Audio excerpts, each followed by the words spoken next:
Hello everyone, welcome to SSC compiler. मैं श्वेता आप सभी का स्वागत करती हूं अपने यूट्यूब चैनल एसएससी कंपाइलर में। तो आज का जो सेशन है, मैं इसमें आप सभी को प्राचीन भारत के इतिहास के क्वेश्चंस करवाने वाली हूं। तो मैं आपको एक बात और भी बता दूं कि जो प्राचीन भारत का इतिहास है, मैंने इसका कंप्लीट थ्योरी आप सभी को प्रीवियस वीडियो में प्रोवाइड करा दी है। मैं उसका लिंक इसके डिस्क्रिप्शन बॉक्स में दे दूंगी और वहां से आप सभी उस वीडियो को देख सकते हैं। ठीक है, तो चलिए अब हम लोग चलते हैं इस सेशन की ओर और इसको स्टार्ट करते हैं। तो इसमें जो हमारा पहला क्वेश्चन है वो है, सिसोदिया वंश के शासक अपने आप को किस नाम से बुलाते थे? तो सिसोदिया वंश के शासक जो थे अपने आप को सूर्यवंशी नाम से बुलाते थे। सूर्यवंशी नाम से सिसोदिया वंश के शासक अपने आप को बुलाते थे। तो चलिए हम लोग चलते हैं नेक्स्ट क्वेश्चन की ओर, जो कि है सिसोदिया वंश कहाँ शासन करते थे? सिसोदिया वंश के जो शासक थे वो कहाँ शासन करते थे? तो वो शासन करते थे मेवाड़ पे। जो सिसोदिया वंश के शासक थे वे मेवाड़ पे शासन करते थे। चलिए चलते हैं नेक्स्ट क्वेश्चन की ओर, जो कि है सिसोदिया वंश के संस्थापक कौन थे? तो ये थे बप्पा रावल। बप्पा रावल सिसोदिया वंश के संस्थापक थे। जो हमारा नेक्स्ट क्वेश्चन है वो है, मेवाड़ की राजधानी कहाँ थी? तो मेवाड़ की राजधानी थी चित्तौड़। जो चित्तौड़ था वो मेवाड़ का राजधानी था। अब हम लोग चलते हैं अपने नेक्स्ट क्वेश्चन की ओर, जो कि है राणा कुंभा ने विजय स्तंभ का निर्माण कहाँ करवाया? तो राणा कुंभा ने विजय स्तंभ का निर्माण चित्तौड़ में करवाया था। जो राणा कुंभा थे उन्होंने विजय स्तंभ का निर्माण चित्तौड़ में करवाया था। तो जो हमारा नेक्स्ट क्वेश्चन है वो है, 1518 ईस्वी में राणा सांगा और इब्राहिम लोदी के बीच कौन सा युद्ध हुआ था? तो ये जो युद्ध हुआ था वो था खतौली का युद्ध। खतौली का युद्ध 1518 ईस्वी में राणा सांगा और इब्राहिम लोदी के बीच लड़ा गया था। चलिए अब नेक्स्ट क्वेश्चन की ओर चलते हैं, जो कि है राष्ट्रकूट वंश की स्थापना किसने की? तो राष्ट्रकूट वंश की स्थापना दंती दुर्ग ने की थी। दंती दुर्ग ने राष्ट्रकूट वंश की स्थापना की। जो हमारा नेक्स्ट क्वेश्चन है वो है, कृष्णा प्रथम जो राष्ट्रकूट वंश का राजा था उसने निम्नलिखित में से क्या बनवाया? तो इसने एलोरा के शिव मंदिर का निर्माण करवाया था। एलोरा के शिव मंदिर का निर्माण कृष्णा प्रथम जो राष्ट्रकूट वंश का राजा था करवाया था इसने। ठीक है, अब मैं चलती हूँ नेक्स्ट क्वेश्चन की ओर, जो कि है सेन वंश की स्थापना किसने की थी? तो इसकी स्थापना की थी हेमंत सेन ने। सेन वंश की स्थापना हेमंत सेन ने की थी। ठीक है, अब मैं चलती हूँ हमारे नेक्स्ट क्वेश्चन की तरफ, जो कि है बल्लभी काल किस काल को कहा जाता है? तो बल्लभी काल गुप्त काल को हम लोग बोलते हैं। तो मैं आप सभी को गुप्त काल के बारे में कुछ इंपॉर्टेंट पॉइंट्स बता देती हूँ। तो जो गुप्त काल था इनके जो राज दरबार यानी जो राजकीय भाषा थी वो थी संस्कृत। और यहाँ पे जो चांदी के सिक्के चलाए जाते थे उनको हम लोग बोलते थे रुपया का। ठीक है, मतलब वैसे उस समय में बोला जाता था चांदी के सिक्कों को रुपया का। और यहाँ पे गुप्त काल में जो सिक्के चलाए गए सोने और चांदी के, वो एकदम मतलब पूरे शुद्ध थे। शुद्ध सोने के सिक्के और शुद्ध चांदी के सिक्के चलाए जाते थे गुप्त काल में। ठीक है, और जो सोने और चांदी के सिक्के थे वे बहुत ही अधिक मात्रा में गुप्त काल में चलाए गए। ऐसे तो सोने के सिक्कों की शुरुआत ऐसे बोला जाता है कि इंडो यूनानी या इंडो ग्रीक शासकों ने शुरू किया था, लेकिन जो सबसे ज़्यादा मात्रा में सोने के सिक्के बनाए गए वे गुप्त काल में बनाए गए थे। तो ये थे कुछ इम्पोर्टेंट पॉइंट्स। तो अब मैं चलती हूँ नेक्स्ट क्वेश्चन की तरफ, जो कि है भारत की रुई अन्य रुइयों से अधिक सफ़ेद है, यह विचार किसका था? तो यह विचार था मेगास्थनीज का। जो भारत की रुई है वो अन्य रुइयों से सफ़ेद है, यह विचार था मेगास्थनीज का। अब हमारा जो नेक्स्ट क्वेश्चन है वो है, गुप्त राजाओं ने कौन से सिक्के चलाए? तो इन्होंने चलाया था दिनार और स्वर्ण। इन्होंने ए और बी दोनों सिक्के चलवाए थे, यानी दिनार और स्वर्ण। जो दिनार था वो इन्होंने रोमन जो शासक थे उनसे मतलब नकल करके इन लोगों ने चलाई थी। और जो स्वर्ण जो सिक्के हैं इसमें सोने और चांदी दोनों सिक्के शामिल किए जाते हैं, और इन्होंने सबसे ज़्यादा मात्रा में सोने और चांदी के सिक्के चलवाए। ठीक है, अब मैं यहाँ पे बता दूँ कि जो कालिदास थे वो मतलब संस्कृत भाषा के महान कवि, वे चंद्रगुप्त द्वितीय के राज दरबार में रहते थे। और यहाँ पे आर्यभट्ट जो थे वो चंद्रगुप्त मतलब गुप्त वंश के समकालीन ये सब थे। और इन्होंने अपनी पुस्तक क्या लिखी, आर्यभट्टियम। और जो गुप्त वंश था, यहाँ पे मैंने आप सभी को जैसा कि बताया कि चांदी के सिक्कों को रुपया का बोला जाता था। और चलिए अब हम लोग चलते हैं नेक्स्ट क्वेश्चन की ओर, जो कि है कुषाणों ने किसके सिक्के चलवाए। कुषाणों ने किसके सिक्के चलवाए? तो इन्होंने जो सिक्के चलवाए वो सोने, चांदी और तांबे। इन्होंने उपयुक्त सभी, मीन्स इसका आंसर क्या हो जाएगा? इसका आंसर हो जाएगा डी, यानी उपयुक्त सभी। तो कुषाणों ने सोने, चांदी और तांबे उपयुक्त सभी यानी इन तीनों का सिक्के चलाए। अब मैं चलती हूँ नेक्स्ट क्वेश्चन की तरफ, जो कि है अंतिम मौर्य सम्राट कौन था? तो अंतिम मौर्य सम्राट जो था वो था बृहद्रथ। बृहद्रथ जो था वो था अंतिम मौर्य सम्राट। तो यहाँ पे जो मैं आपको बता दूं कि जो मौर्य साम्राज्य था उसके संस्थापक जो थे वो थे चंद्रगुप्त मौर्य।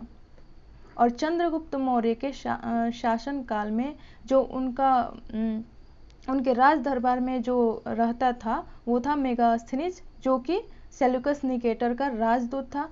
और उसने अपनी पुस्तक क्या लिखी? इंडिका लिखी।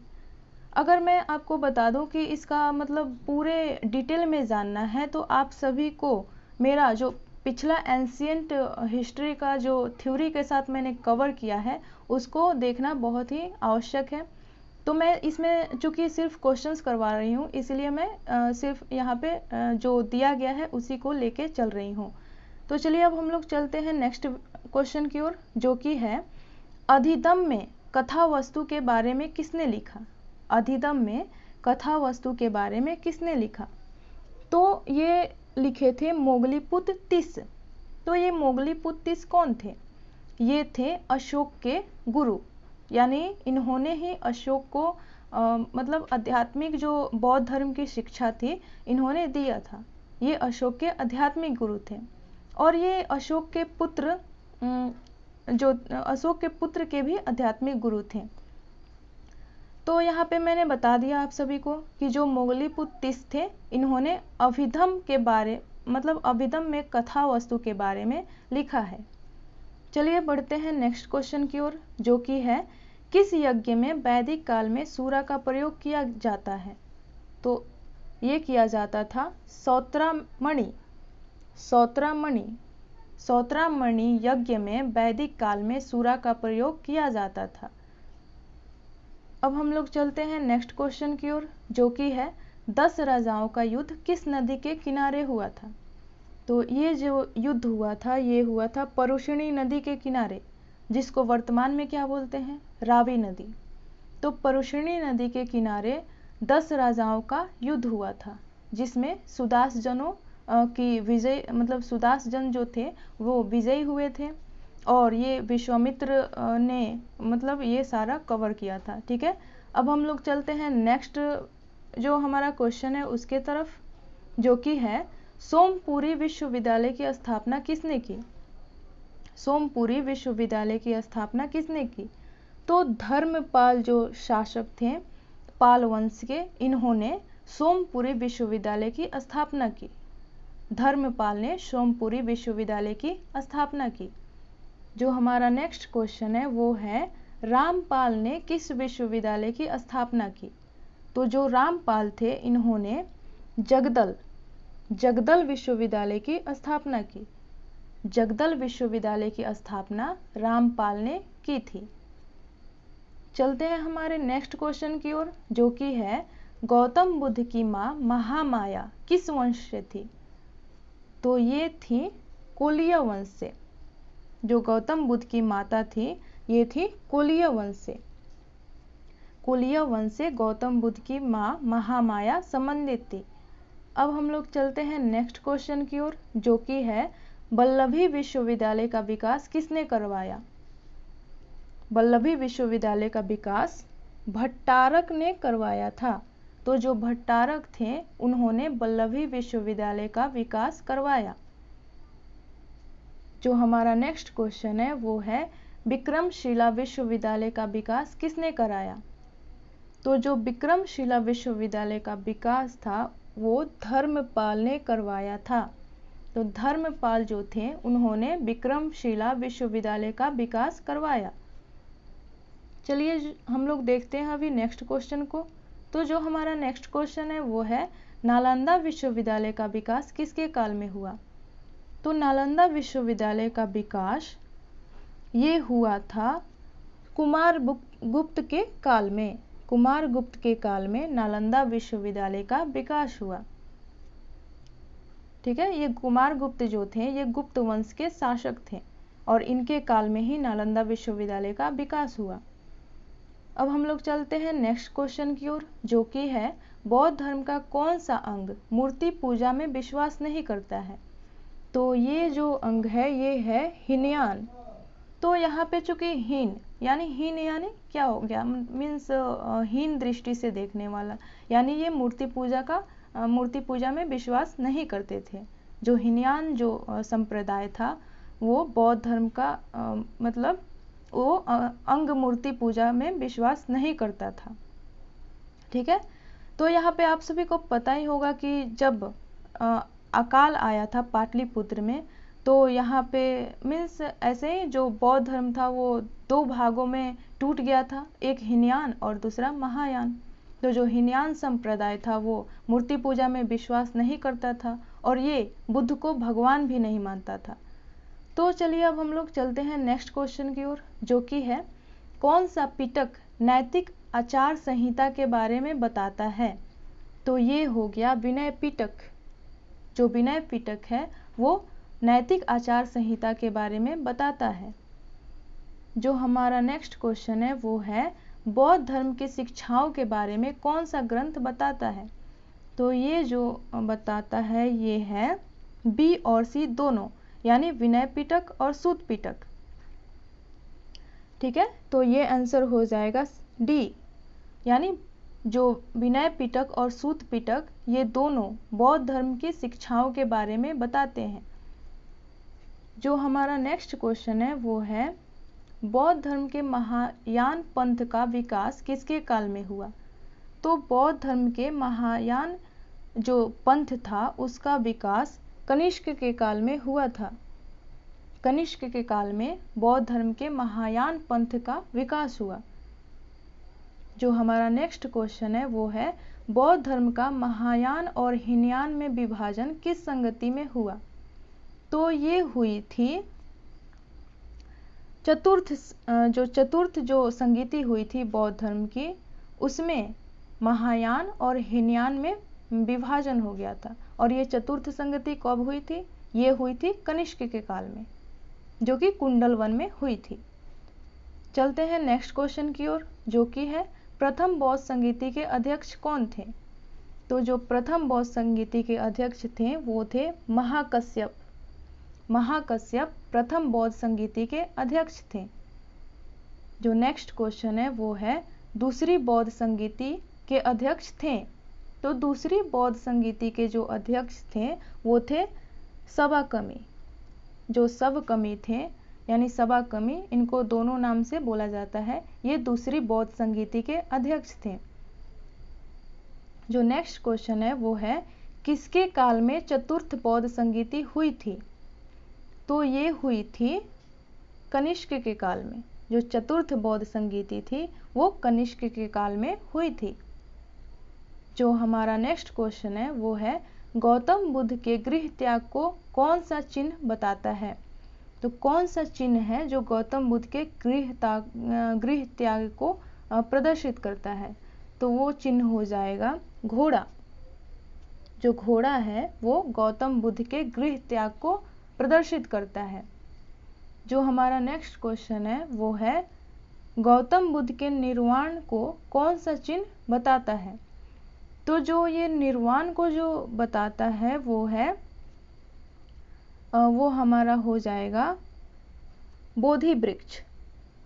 जो बोधि वृक्ष है ये गौतम बुद्ध के निर्वाण को बताता है यानी प्रदर्शित करता है। जो हमारा नेक्स्ट क्वेश्चन है वो है गौतम बुद्ध के जीवन को कौन सा चिन्ह प्रदर्शित करता है।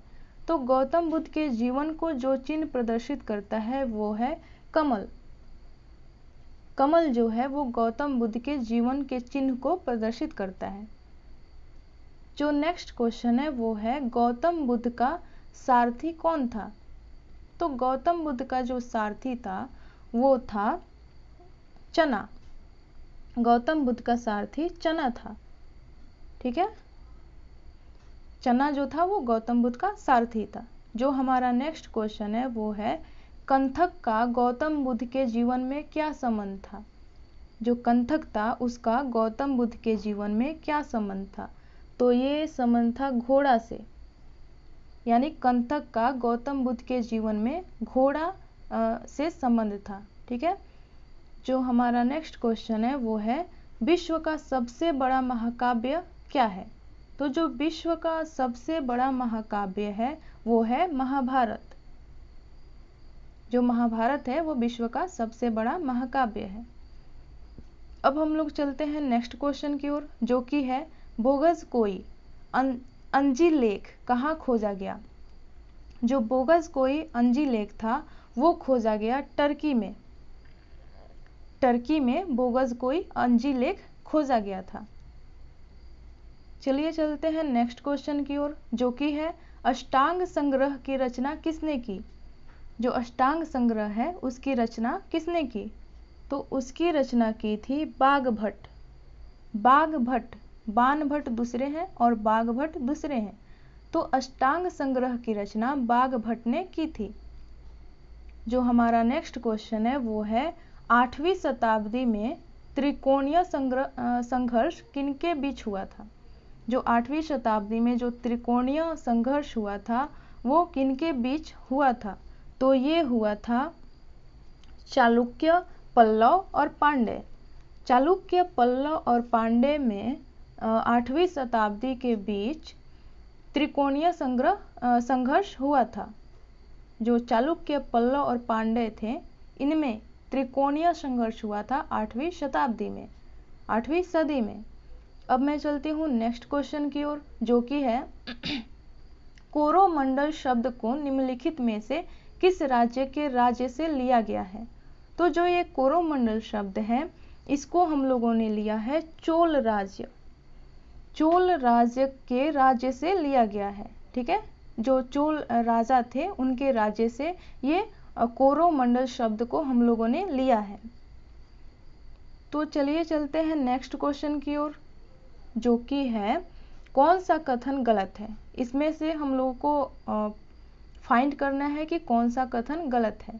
तो पहला इसमें दे दिया गया कि पांड्य वंश की राजधानी मदुरै थी, चेरो की राजधानी वंशी थी और विदेह राज्य की राजधानी मिथिला थी। तो जो हमारा 42 का आंसर हो जाएगा वो हो जाएगा कोई नहीं। इसमें से कोई भी कथन गलत नहीं है, यानी ये सारे कथन सही हैं। तो जो पांड्य वंश की राजधानी थी वो थी मदुरई, चेरो की राजधानी वंशी थी और विदेह राज्य की राजधानी मिथिला थी। जो हमारा नेक्स्ट क्वेश्चन है वो है ऋग्वेद का एक मंडल किसके लिए समर्पित है। जो ऋग्वेद का जो सिर्फ एक मंडल है वो किसके लिए समर्पित है। तो वो है सोम के लिए, सोम देवता के लिए जो ऋग्वेद का एक मंडल है वो समर्पित है। चलिए चलते हैं नेक्स्ट क्वेश्चन की ओर, जो कि है विक्रमशिला विश्वविद्यालय किस गांव में था। जो विक्रमशिला विश्वविद्यालय था वो किस गांव में था। तो ये था अचिंतक गांव में। अचिंतक गांव में विक्रमशिला विश्वविद्यालय था। अब हमारा जो नेक्स्ट क्वेश्चन है वो है महायान बौद्ध धर्म में भविष्य बौद्ध किसे कहा गया है? महायान बौद्ध धर्म ग्रंथों में भविष्य बौद्ध किसे कहा गया है? तो इसको कहा गया है मैत्रेय को। जो मैत्रेय थे उन्हें महायान बौद्ध धर्म ग्रंथों में भविष्य का बौद्ध कहा गया है। ठीक है, मैत्रेय को महायान बौद्ध धर्म ग्रंथों में भविष्य का बौद्ध कहा गया है। तो चलिए चलते हैं नेक्स्ट क्वेश्चन की ओर, जो कि है किन दो वंशों ने राष्ट्रकूटों के साथ उत्तर भारत का राज्य संभाला? तो ये वंश जो थे वो थे प्रतिहार और पोल। जो प्रतिहार और पोल वंश के राजा थे उन्होंने राष्ट्रकूटों के साथ उत्तर भारत का राज्य संभाला। उत्तर भारत का राज्य राष्ट्रकूटों के साथ प्रतिहार और पोल वंश के राजाओं ने संभाला। अब हम लोग चलते हैं नेक्स्ट क्वेश्चन की ओर, जो कि है कौन सा वंश ब्रह्म क्षत्रिय वंश कहलाता है? कौन सा वंश ब्रह्म क्षत्रिय वंश कहलाता है? तो ये हो जाएगा सेन वंश। जो सेन वंश था जिसके संस्थापक कौन थे? हेमंत सेन। ठीक है, तो सेन वंश के जो शासक थे उन्हें हम लोग ब्रह्म क्षत्रिय वंश कहते हैं। तो चलिए अब हम लोग चलते हैं नेक्स्ट क्वेश्चन की तरफ, जो कि है कौन सा मिलान सही नहीं है? यहाँ पे हम लोग को ये निकालना है कि कौन सा जो मिलान है वो सही नहीं है। तो यहाँ पे क्या हो जाएगा? जो हमारा पहला ऑप्शन है वो है नागनाद। जो नागनाद है उसको किससे यहाँ पे रिलेट किया गया है? हर्ष से। उसके बाद है मुद्रा राक्षस। तो मुद्रा राक्षस क्या विशाखा दत्त द्वारा लिखी गई है, तो ये तो करेक्ट है। ठीक है, उसके बाद जो है मृच्छकटिक, ये शूद्रक द्वारा लिखी गई है, ये भी करेक्ट है। यहाँ पे रत्नावली की बात हो रही है, तो इसमें बोला जा रहा है कि ये राजशेखर द्वारा लिखी गई है, जो कि गलत है। ये रत्नावली किसके द्वारा लिखी गई है? ये लिखी गई है हर्ष के द्वारा। जो हर्षवर्धन शासक था, पुष्यभूति या वर्धन वंश का शासक जो कि हर्षवर्धन था, उसने रत्नावली नामक पुस्तक लिखी थी। तो यहाँ पे हमारा ऑप्शन क्या हो जाएगा? डी नंबर जो ऑप्शन है ये क्या हो जाएगा? ये सही नहीं है, ये इनकरेक्ट है, क्योंकि जो रत्नावली है उसको किसने लिखा था? हर्षवर्धन ने लिखा था, और यहाँ पे लिखा गया है राजशेखर। तो चलिए चलते हैं नेक्स्ट क्वेश्चन की ओर, जो कि है परम सौगात की उपाधि किसने धारण की? परम सौगात की उपाधि किसने धारण की? तो वो धारण किया था राज्यवर्धन ने।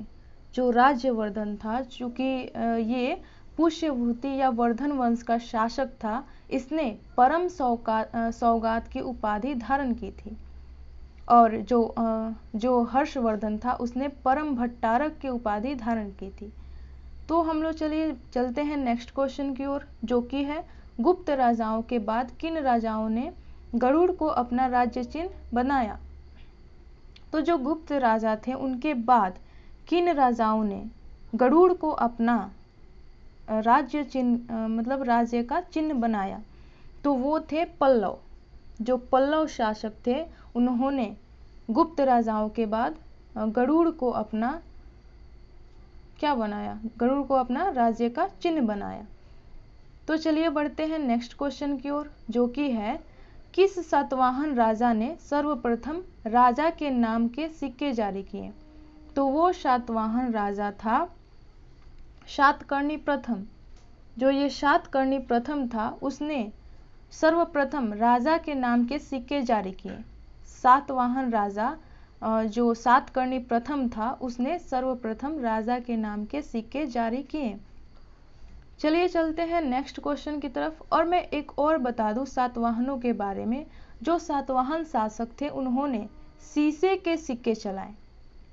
शीशे के सिक्के सातवाहन शासकों ने चलाए थे, और ये जो शीशे का निर्यात करते थे आयात करते थे वे ईरान से करते थे, और ये जितने भी सिक्के ढालते थे उसमें शीशे मतलब शीशे के द्वारा उससे ढालते थे। ठीक है, तो ये एक स्पेशल इसमें है कि उन्होंने शीशे के सिक्के भी चलाए। तो हम लोग चलते हैं नेक्स्ट क्वेश्चन की तरफ, जो कि है यौधदेवों का प्रमुख स्थान कहाँ था? यौधदेवों का प्रमुख स्थान कहाँ था? तो ये था रोहतक में। जो रोहतक जो जगह है वहाँ पे यौधदेवों का प्रमुख स्थान था। चलिए चलते हैं नेक्स्ट क्वेश्चन की ओर, जो कि है समुद्रगुप्त के समय कांची का राजा कौन था? तो जो समुद्रगुप्त के समय जो कांची का राजा था वो हो गया यहाँ पे विष्णुगोप।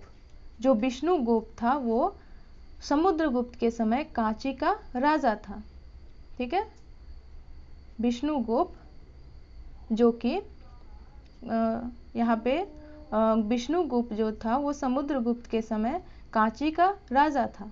तो जो समुद्रगुप्त है इसे हम लोग भारत का नेपोलियन बोलते हैं।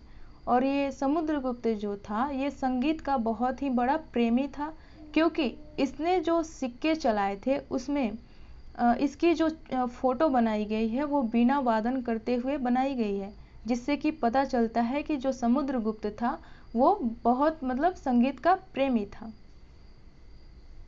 तो यहाँ पे क्या हो जाएगा, जो विष्णुगुप्त था वो समुद्रगुप्त के समय कांची का राजा था। कौन था? विष्णुगुप्त, जो समुद्रगुप्त के समय कांची का राजा था। तो चलिए देख लेते हैं नेक्स्ट क्वेश्चन को, जो कि है 4 अश्वमेध यज्ञों का आयोजन किस राजा ने कराया? 4 अश्वमेध यज्ञों का आयोजन किसने करवाया था? तो ये करवाया था प्रवरसेन प्रथम ने। जो प्रवरसेन प्रथम शासक था उसने 4 अश्वमेध यज्ञों का आयोजन कराया।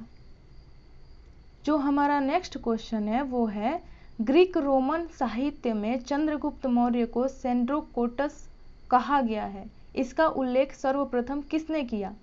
तो इसका उल्लेख जो किया गया है जिसके द्वारा वो है विलियम जोन्स।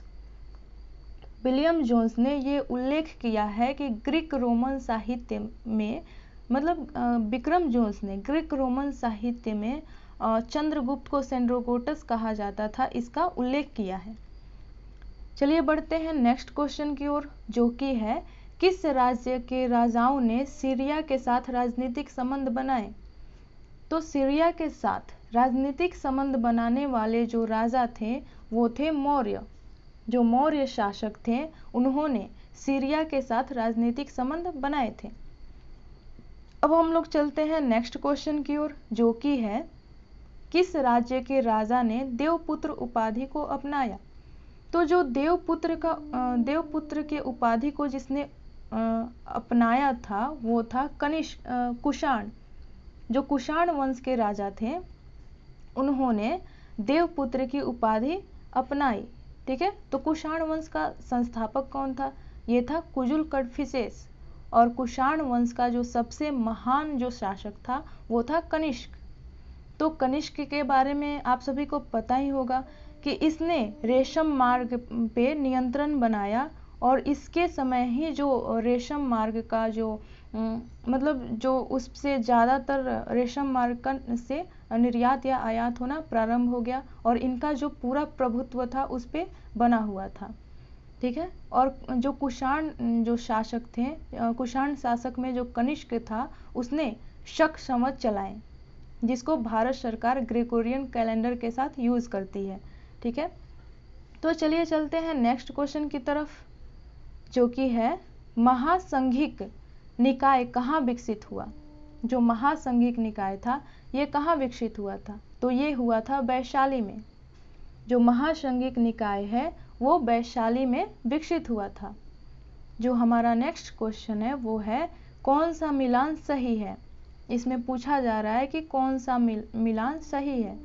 तो सबसे पहले यहाँ पे मिलान बोला जा रहा है शाक्य कपिल वस्तु। तो जो कपिल वस्तु जो है वहाँ पे किस वंश का शासन था? वहाँ पे शाक्य वंश का शासन था। जो कि शाक्य वंश से कौन थे? ये थे महात्मा बुद्ध।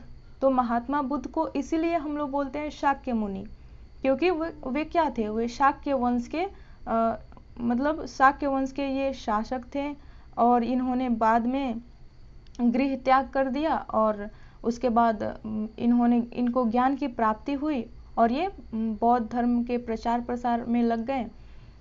और ये चूंकि शाक्य वंश के थे इसीलिए इन्हें शाक्य मुनि भी कहा जाता है, और शाक्य वंश का शासन कहाँ पे था, तो ये था कपिलवस्तु में।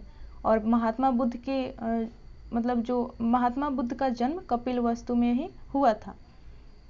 तो चलिए चलते हैं नेक्स्ट क्वेश्चन की तरफ। ये हो गया शाक्य कपिलवस्तु, ये दोनों सही हैं। और कोलीय राजग्राम ये गलत हो गया। कालम अलाकप्पा ये भी गलत है। और मल कुशीनगर ये भी गलत है। जो सही है वो शाक्य और कपिलवस्तु। जो हमारा नेक्स्ट क्वेश्चन है वो है निर्भर पत्नी और बच्चों को बेसहारा छोड़ भिक्षु बनने के लिए सजा किसने निर्धारित की।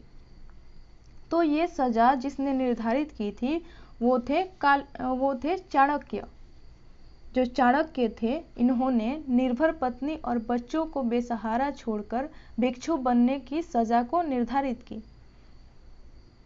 तो चलिए चलते हैं नेक्स्ट क्वेश्चन की ओर, जो कि है 23वें जैन तीर्थकर किस जगह से संबंधित थे। यहाँ पे 23वें जो जैन तीर्थकर थे उनके जगह को पूछा गया है कि ये किस जगह से संबंधित थे। तो ये थे वाराणसी जगह से संबंधित थे, जो कि 23वें जैन तीर्थकर थे। और ये कौन थे, ये थे पार्श्वनाथ। और 24वें जो तीर्थकर थे वे थे क्या बोलते हैं, जो 24वें जैन तीर्थकर थे वे थे महावीर स्वामी। और ये अंतिम जैन तीर्थकर थे। ठीक है। और जो सबसे शुरू वाले जो थे यानी जो संस्थापक थे वे थे ऋषभदेव, जैन धर्म के संस्थापक। लेकिन जो जैन धर्म के वास्तविक संस्थापक माने जाते हैं वे माने जाते हैं महावीर स्वामी, जो कि 24वें तीर्थकर थे और लास्ट थे। तो यहाँ पे आप सभी को क्लियर हो गया कि जो 23वें जैन तीर्थकर थे जिनको पार्श्वनाथ जिनका नाम था वे वाराणसी से संबंधित थे। तो चलिए चलते हैं नेक्स्ट क्वेश्चन की तरफ, जो कि है निम्नलिखित में कौन से शिक्षक गौतम बुद्ध को ज्ञान प्राप्त करने से पहले नियुक्त किए गए थे। तो इसका जो आंसर हो जाएगा वो हो जाएगा, यहाँ पे चूंकि 1 2 करके दिया हुआ है तो यहाँ पे हो जाएगा केवल 1 और 2, यानी अलारा कलमा और उद्दक रामपुत्र। तो ये जो दोनों जो शिक्षक थे ये गौतम बुद्ध को ज्ञान प्राप्त करने से पहले नियुक्त किए गए थे। अलारा कलमा और उद्दक रामपुत्र, अलारा कलमा और उद्दक रामपुत्र जो थे ये गौतम बुद्ध को ज्ञान प्राप्त करने से पहले शिक्षक नियुक्त किए गए थे। तो चलिए चलते हैं नेक्स्ट क्वेश्चन की तरफ, जो कि है निम्नलिखित में ऋग्वेद की शाखा है। इसमें ऋग्वेद की शाखा को पूछा जा रहा है कि इसमें ऋग्वेद का कौन सा शाखा है, किस शाखा की यहाँ पे चर्चा की गई है। यह है शाकल। जो शाकल है ये ऋग्वेद की शाखा है। शाकल ऋग्वेद की शाखा है। तो अब हमारा जो नेक्स्ट क्वेश्चन है वो है जूनागढ़ अभिलेख में किस शक राजा का नाम दर्ज है। ठीक है, यहाँ पे पूछा जा रहा है कि जूनागढ़ जो अभिलेख है उसमें किस शक राजा का नाम दर्ज है। ठीक है, यहाँ पे ये नहीं होगा। ठीक है, तो जूनागढ़ अभिलेख में किस शक राजा का नाम दर्ज है, तो वो हो जाएगा जो हमारा 64 नंबर क्वेश्चन है उसका आंसर हो जाएगा रुद्रदामन। तो जो रुद्रदामन था उसका हम लोगों ने जूनागढ़ अभिलेख में चर्चा किया गया है, जो कि शक शासक था। और ये शकों का सबसे प्रतापी शासक था। और ये संस्कृत का बहुत बड़ा प्रेमी था और इसने सबसे पहले संस्कृत भाषा में अभिलेख को जारी किया। इसके पहले जितने भी अभिलेख थे वे सभी प्राकृत भाषा में थे। तो चलिए चलते हैं नेक्स्ट क्वेश्चन की ओर, जो कि है चतुर्थ बौद्ध संगीति किसके समय हुई। तो ये हुई थी कनिष्क के समय। चतुर्थ जो बौद्ध संगीति थी वो हुई थी कनिष्क के समय। और ये कहाँ हुई थी, ये हुई थी कुंडल वन में। और जो चतुर्थ बौद्ध संगीति है इसके बाद बौद्ध धर्म 2 भागों में बट गया था, हीनयान और महायान। अब हम लोग चलते हैं नेक्स्ट क्वेश्चन की ओर, जो कि है मथुरा का कला स्कूल का उन्नत समय किस काल का था। इसमें पूछा जा रहा है कि जो मथुरा का कला था वो स्कूल का उन्नत समय किस काल में था। तो ये था कुषाण काल में। कुषाण काल में मथुरा का कला स्कूल का उन्नत समय में मतलब था। ठीक है, तो आप सभी को पता ही होगा कि जो कुषाण शासक थे इन्होंने इनके समय ही मथुरा कला और फिर से ये यूनानी जो पर्दे थे ये सब मतलब उसी टाइम में आए। इन्होंने रेशम मार्ग पर नियंत्रण बना के रखा। तो चलिए अब चलते हैं नेक्स्ट क्वेश्चन की ओर, जो कि है भारत का प्रथम शक राजा कौन था। तो जो भारत का प्रथम जो शक राजा था वो था मोगा। इसे हम लोग मो भी बोलते हैं। ठीक है, यहाँ पे मोगा लिखा हुआ है और लूसेंट में मो लिखा हुआ है। तो जो प्रथम शक राजा था वो था मोगा। चलिए नेक्स्ट क्वेश्चन हम लोग देख लेते हैं, जो कि है स्ट्रेट गोज की नियुक्ति किसने की। जो स्ट्रेट गोज था उसकी नियुक्ति किसने की। तो उसकी नियुक्ति मतलब यवनों के द्वारा की गई। जो यवन शासक थे उनके द्वारा स्ट्रेट गोज की नियुक्ति की गई। अब हम लोग देखते हैं नेक्स्ट क्वेश्चन को, जो कि है 190 ईस्वी पूर्व में बैक्टीरिया के किस यवन राजा ने भारत पर आक्रमण किया। तो ये जो राजा थे वो थे डेमेट्रियस। जो डेमेट्रियस थे इन्होंने 190 ईस्वी पूर्व में बैक्टीरिया के यवन राजा मतलब बैक्टीरिया के जो ये यवन राजा थे इन्होंने भारत पर आक्रमण किया। डेमेट्रियस इन्होंने 190 ईस्वी पूर्व भारत पर आक्रमण किया। ये बैक्टीरिया के यवन राजा थे।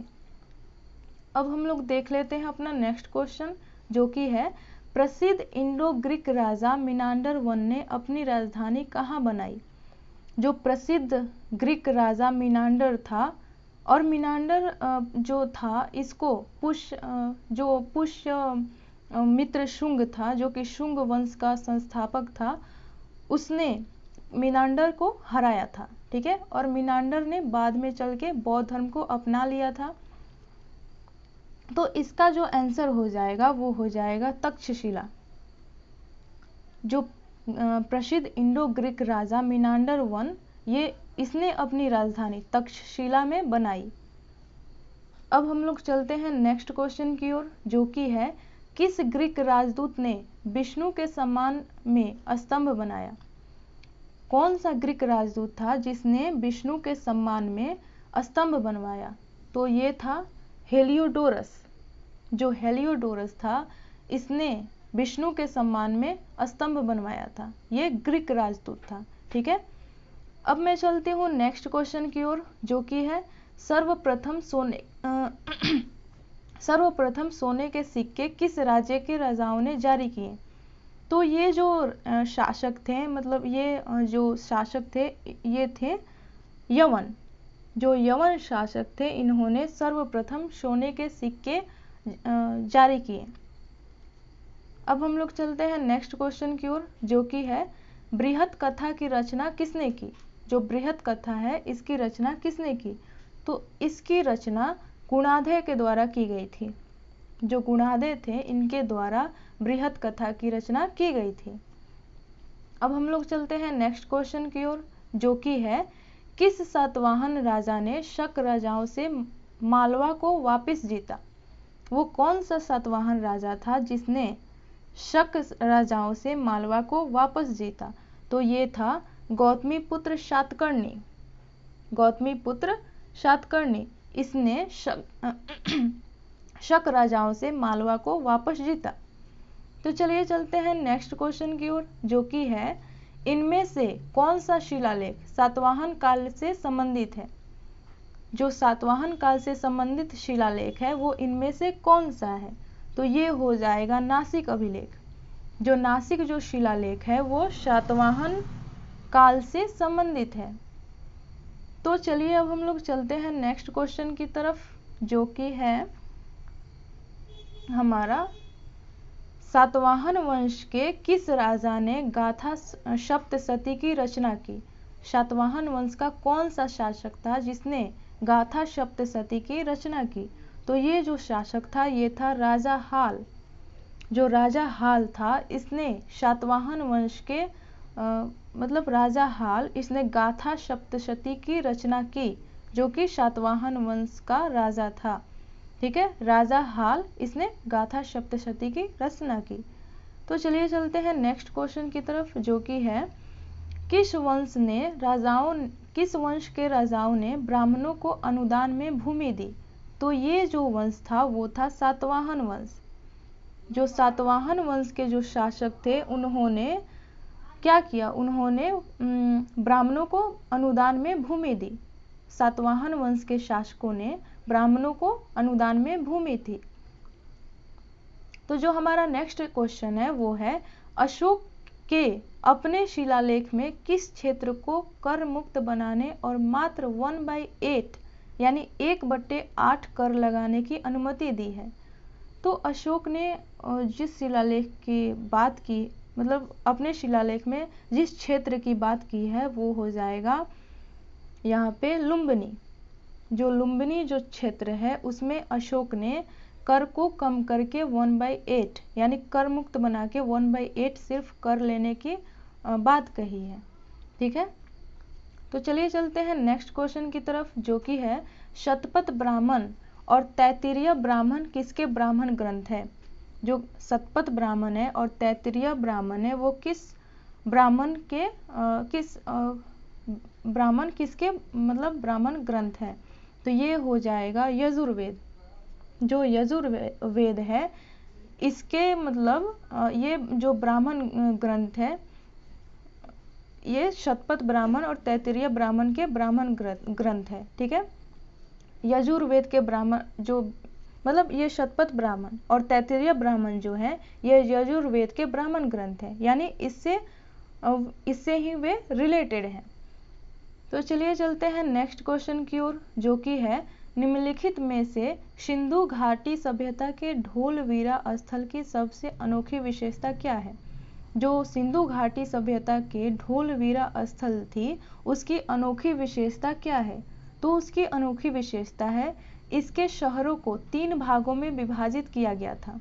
जो ढोलवीरा था इसके शहरों को 3 भागों में विभाजित किया गया था। जो सिंधु घाटी सभ्यता के ढोलवीरा स्थल था उसके शहरों को 3 भागों में विभाजित किया गया था। तो चलिए चलते हैं नेक्स्ट क्वेश्चन की तरफ, जो कि है कौन से राज्य गौतम बुद्ध के जीवन से संबंधित है? तो वो जो राज्य हैं वो हो जाएंगे, यहाँ पे हम लोग को सही विकल्प चुनना है, वो हो जाएंगे 3 और 4। यानी जो 3 और 4 जो राज्य हैं वो यानी कौशल और मगध, ये हो जाएंगे गौतम बुद्ध के जीवन से संबंधित। गौतम बुद्ध के जीवन से संबंधित जो राज्य हो जाएंगे वो हो जाएंगे कौशल और मगध। ठीक है, ये हो जाएंगे 3, यहाँ पे आंसर में हो जाएगा 3 और 4 यानी ऑप्शन नंबर सी।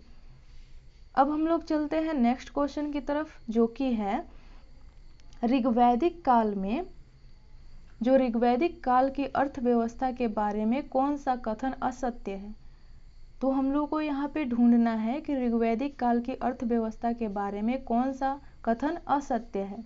तो ये हो जाएगा वेतन की अधिकता। वेतन की अधिकता ऋग्वैदिक काल की अर्थव्यवस्था के बारे में असत्य है। ठीक है, तो यहाँ पे आंसर हो जाएगा वेतन की अधिकता। अब मैं चलती हूँ नेक्स्ट क्वेश्चन की तरफ, जो कि है कौन सा शब्द वेदों और वेदों की शाखाओं को सिखाने के विद्यालय के लिए प्रयोग किया गया है? कौन सा शब्द है जो वेदों और वेदों की शाखाओं को सिखाने के विद्यालय के लिए प्रयोग किया गया है? तो वो शब्द हो जाएगा यहाँ पे चरण। जो चरण जो शब्द है ये वेदों और वेदों की शाखाओं को सिखाने के विद्यालय के लिए प्रयोग किया गया है। अब मैं चलती हूँ नेक्स्ट हमारे क्वेश्चन की ओर, जो कि है प्राकृत भाषा की व्याकरण प्राकृत प्रकाश की रचना किसने की? प्राकृत भाषा की व्याकरण प्राकृत प्रकाश की रचना, यहाँ पे जो प्राकृत प्रकाश जो बताया जा रहा है इसकी रचना किसने की थी? तो इसकी रचना जो की गई थी वो की गई थी वररुचि के द्वारा। जो वररुचि था इसके द्वारा प्राकृत भाषा की व्याकरण प्राकृत प्रकाश की रचना की गई थी, वररुचि। तो चलिए चलते हैं नेक्स्ट क्वेश्चन की तरफ, जो कि है मेगास्थनीज के द्वारा मेगास्थनीज द्वारा भारत के बारे में कहे गए कथनों में कौन सा कथन सत्य नहीं है। तो यहाँ पे हम लोगों को ढूंढना है कि मेगास्थनीज द्वारा जो भारत में जो बातें कही गई हैं उसमें कौन सा सत्य नहीं है, यानी कौन सा असत्य है। तो ये हो जाएगा हमारा, भारत में अक्सर अकाल पड़ता था, ये वाला जो कथन हो जाएगा ये असत्य है। ठीक है, भारत में अक्सर अकाल पड़ता था, ये वाला जो कथन है ये असत्य हो जाएगा, यानी ये सत्य नहीं है। तो चलिए चलते हैं नेक्स्ट क्वेश्चन की तरफ, जो कि है निम्नलिखित में भारत के बारे में सर्वप्रथम किस ग्रीक विद्वान ने लिखा है। तो जो भारत के बारे में सर्वप्रथम जिस ग्रीक विद्वान ने लिखा है उसका नाम है साइलैक्स। साइलैक्स जो ग्रीक विद्वान था उसने सर्वप्रथम भारत के बारे में लिखा हुआ है। तो चलिए चलते हैं नेक्स्ट क्वेश्चन की तरफ, जो कि है नाभि वर्ष किस देश का ऐतिहासिक नाम है। जो नाभि वर्ष है वो किस देश का ऐतिहासिक नाम है। तो ये हो जाएगा भारत का। भारत का जो नाम है वो नाभि वर्ष है, वो भी ऐतिहासिक नाम है, यानी नाभि वर्ष भारत का ऐतिहासिक नाम है। ठीक है, अब मैं चलती हूँ नेक्स्ट क्वेश्चन की तरफ, जो कि है यहाँ पे लिखा हुआ है कि निम्नलिखित कथनों पर ध्यान दीजिए।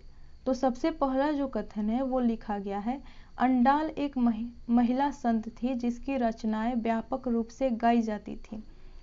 कराइकल अम्मायार शिव के भक्त थे जिन्होंने अपने लक्ष्य को प्राप्त करने के लिए अत्यधिक भक्ति के मार्ग को अपनाया। तो इसमें पूछा जा रहा है कि इनमें से कौन सत्य कथन है। तो यहाँ पे हम लोगों को ढूंढना है कि इनमें से कौन सा कथन सत्य है। तो यहाँ पे क्या हो जाएगा 88 का आंसर। तो ये हो जाएगा 1 और 2 दोनों, ये दोनों ही जो ऑप्शन जो दोनों ही जो बताए गए हैं, जिसके जो कथन दिए गए हैं वे दोनों कथन सत्य हैं। ठीक है, तो यहाँ पे मैं एक बार और आप सभी को बता दूं कि अंडाल एक महिला संत थी जिसकी रचनाएं व्यापक रूप से गाई जाती हैं। और जो दूसरा कथन है वो है कराइकल अम्मायार शिव के भक्त थे जिन्होंने अपने लक्ष्य को प्राप्त करने के लिए अत्यधिक भक्ति मार्ग को अपनाया। तो चलिए चलते हैं नेक्स्ट क्वेश्चन की तरफ, जो कि है निम्नलिखित में से किस भारतीय राजा ने धर्म महामात नियुक्त किए थे। तो इसमें से कौन सा राजा था जिसने धर्म महामात नियुक्त किया। तो वो राजा था अशोक। अशोक जो शासक था इसने धर्म महामात को नियुक्त किया था। तो ये धर्म महामात क्या थे, ये जो थे ये धर्म से संबंधित जगह पर ये रहते थे और वहाँ ये धार्मिक यात्राओं या धार्मिक कुछ कर्तव्यों का पालन करते थे और पालन करवाते थे।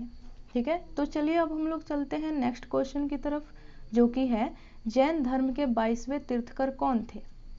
जो जैन धर्म के जो 22वें तीर्थकर थे वे कौन थे। तो वे थे अरिष्टनेमी। जो अरिष्टनेमी थे ये जैन धर्म के 22वें तीर्थकर थे। तो इनको बोला जाता है कि ये कृष्ण के समकालीन थे। ठीक है, और इनकी चर्चा ऋग्वेद में भी की गई है, ऐसा बोला जाता है और ऐसा है भी। ठीक है, तो चलिए हम लोग चलते हैं नेक्स्ट क्वेश्चन की तरफ, जो कि है मातृनामा किस वंश के शासकों द्वारा शुरू किया गया। तो जो ये मातृनामा था यानी अपने नाम को माँ के नाम से रिलेट करके रखना, तो ये किस शासकों के द्वारा शुरू किया गया था। तो ये जो प्रथा शुरू की गई थी वो की गई थी सातवाहन शासकों के द्वारा। चूँकि आप सभी ने सुना ही है सातवाहन शासकों के नाम के पहले या बाद माँ के नाम का यूज किया जाता था, जैसे कि गौतमीपुत्र, शातकर्णी। ठीक है, ऐसा बहुत सारे नाम हैं जो कि सातवाहन शासकों के नाम के आगे या पीछे देखने को आप सभी को मिल जाएंगे। तो यहाँ पे क्या हो जाएगा, सातवाहन जो शासक थे उन्होंने मातृनामा शुरू किया। ठीक है, तो चलिए चलते हैं नेक्स्ट क्वेश्चन की तरफ, जो कि है मनु ने किस अपराध के लिए ब्राह्मण को अन्य वर्ण की तुलना में अधिक दंड देने को कहा। तो यहाँ पे जो आंसर हमारा हो जाएगा वो होगा चोरी। तो जब चोरी कोई ब्राह्मण करेगा तो उसको अन्य वर्ग की तुलना में अधिक दंड दिया जाएगा। ठीक है, तो चलिए चलते हैं नेक्स्ट क्वेश्चन की तरफ। और ये जो कथन है वो किसके द्वारा कहा गया था? मतलब ये मनु के द्वारा कहा गया था। ठीक है, जो मनु जो थे उन्होंने कहा कि ब्राह्मण अगर चोरी करेगा तो उसको अन्य वर्ण की तुलना में अधिक दंड मिलेगा। तो अब हम लोग चलते हैं नेक्स्ट क्वेश्चन की तरफ, जो कि है राजा ब्राह्मणों को छोड़कर सबका स्वामी है। यह विचार किसके थे? जो राजा है वो ब्राह्मणों को छोड़कर सबका स्वामी है, ये विचार किसके थे? तो ये विचार थे गौतम के। ये विचार थे गौतम के। ठीक है, राजा ब्राह्मणों को छोड़कर सबका स्वामी है, ये विचार थे गौतम के। जो हमारे गौतम बुद्ध थे उनके विचार ये थे। ठीक है, अब हम लोग चलते हैं 94 नंबर क्वेश्चन की तरफ। और मैं आपको बता दूं कि हम लोग इसमें 206 क्वेश्चन करने वाले हैं और उसके बाद हम लोग इन सभी क्वेश्चन के रिवीजन भी करेंगे। ठीक है, तो चलिए हम लोग चलते हैं अभी 94 नंबर क्वेश्चन की ओर, जो कि है किस चोल राजा ने मालदीव को जीता? तो यहाँ पे पूछा जा रहा है कि किस चोल राजा ने मालदीव को जीता? तो ये हो जाएगा राजराज। जो राज शासक थे उन्होंने मालदीव को जीता था। चोल राजा राजराज ने मालदीव को जीता। अब हम लोग चलते हैं नेक्स्ट क्वेश्चन की तरफ, जो कि है कल्पद्रुम। कल्पद्रुम की रचना किसने की? कल्पद्रुम की रचना किसने की? तो ये हो जाएगा बी, यानी लक्ष्मीधर। जो हमारा ऑप्शन है वो हो जाएगा बी, और ये लक्ष्मीधर, जो लक्ष्मीधर थे उन्होंने कल्पद्रुम की रचना की। तो ये हो जाएंगे लक्ष्मीधर। ठीक है, अब हम लोग चलते हैं नेक्स्ट क्वेश्चन की तरफ, जो कि है अशोक ने ब्राह्मी शिलालेख को सर्वप्रथम किसने पढ़ा? जो अशोक का जो ब्राह्मी शिलालेख था उसको सर्वप्रथम किसने पढ़ा था? तो उसको पढ़ा था सर्वप्रथम जेम्स प्रिंसेप ने। जो जेम्स प्रिंसेप नामक जो व्यक्ति थे उन्होंने अशोक के ब्राह्मी शिलालेख को सर्वप्रथम पढ़ा था। तो यहाँ पे क्या हो जाएगा? जेम्स प्रिंसेप हो जाएगा। जो हमारा नेक्स्ट क्वेश्चन है वो है चावल की खेती के प्रथम साक्ष्य कहाँ से प्राप्त हुए हैं? जो 97 नंबर क्वेश्चन है उसमें पूछा जा रहा है कि चावल के खेती के प्रथम साक्ष्य कहाँ से मिले हैं। ठीक है, तो यहाँ पे हमारा ऑप्शन हो जाएगा सी, यानी बेलन घाटी से। बेलन घाटी से चावल की खेती के प्रथम साक्ष्य मिले हैं। जो चावल की खेती के प्रथम साक्ष्य मिले हैं वो हो जाएगा बेलन घाटी से। तो अब हम लोग चलते हैं नेक्स्ट क्वेश्चन की तरफ, जो कि है सिंधु घाटी सभ्यता के किस स्थल से अग्नि वेदिकाएं प्राप्त हुई हैं? सिंधु घाटी सभ्यता के किस स्थल से अग्नि वेदिकाएं प्राप्त हुई हैं? तो यहाँ पे आंसर क्या हो जाएगा? यहाँ पे हो जाएगा कालीबंगन। जो कालीबंगन अभी कहाँ है? ये है राजस्थान में। ठीक है, राजस्थान में घग्गर नदी के किनारे कालीबंगन है। तो सिंधु घाटी सभ्यता के कालीबंगन स्थल से अग्नि वेदिकाएं प्राप्त हुई हैं। जो अग्नि की जो वेदिकाएं थी वो कालीबंगन से प्राप्त हुई हैं। तो चलिए चलते हैं नेक्स्ट क्वेश्चन की तरफ। पहले मैं इसमें टिक कर दूं। ठीक है, कालीबंगन से मिली है हमें अग्नि वेदिकाएं। तो अब हम लोग चलते हैं नेक्स्ट क्वेश्चन की तरफ, जो कि है पाली ग्रंथों में निगंठना निपुत किसे कहा गया है? जो पाली ग्रंथ हैं उनमें निगंठना निपुत किसे कहा गया है? तो वो कहा गया है महावीर स्वामी को। महावीर स्वामी को पाली ग्रंथों में निगंठना निपुत कहा गया है। महावीर स्वामी को पाली ग्रंथों में निगंठना निपुत कहा गया है। ठीक है, तो चलिए हम लोग चलते हैं नेक्स्ट क्वेश्चन की तरफ, जो कि है किस गुप्त राजा को लिच्छवी दौहित्र कहा जाता था? किस गुप्त राजा को लिच्छवी दौहित्र कहा जाता था? तो वो कहा जाता था समुद्रगुप्त को।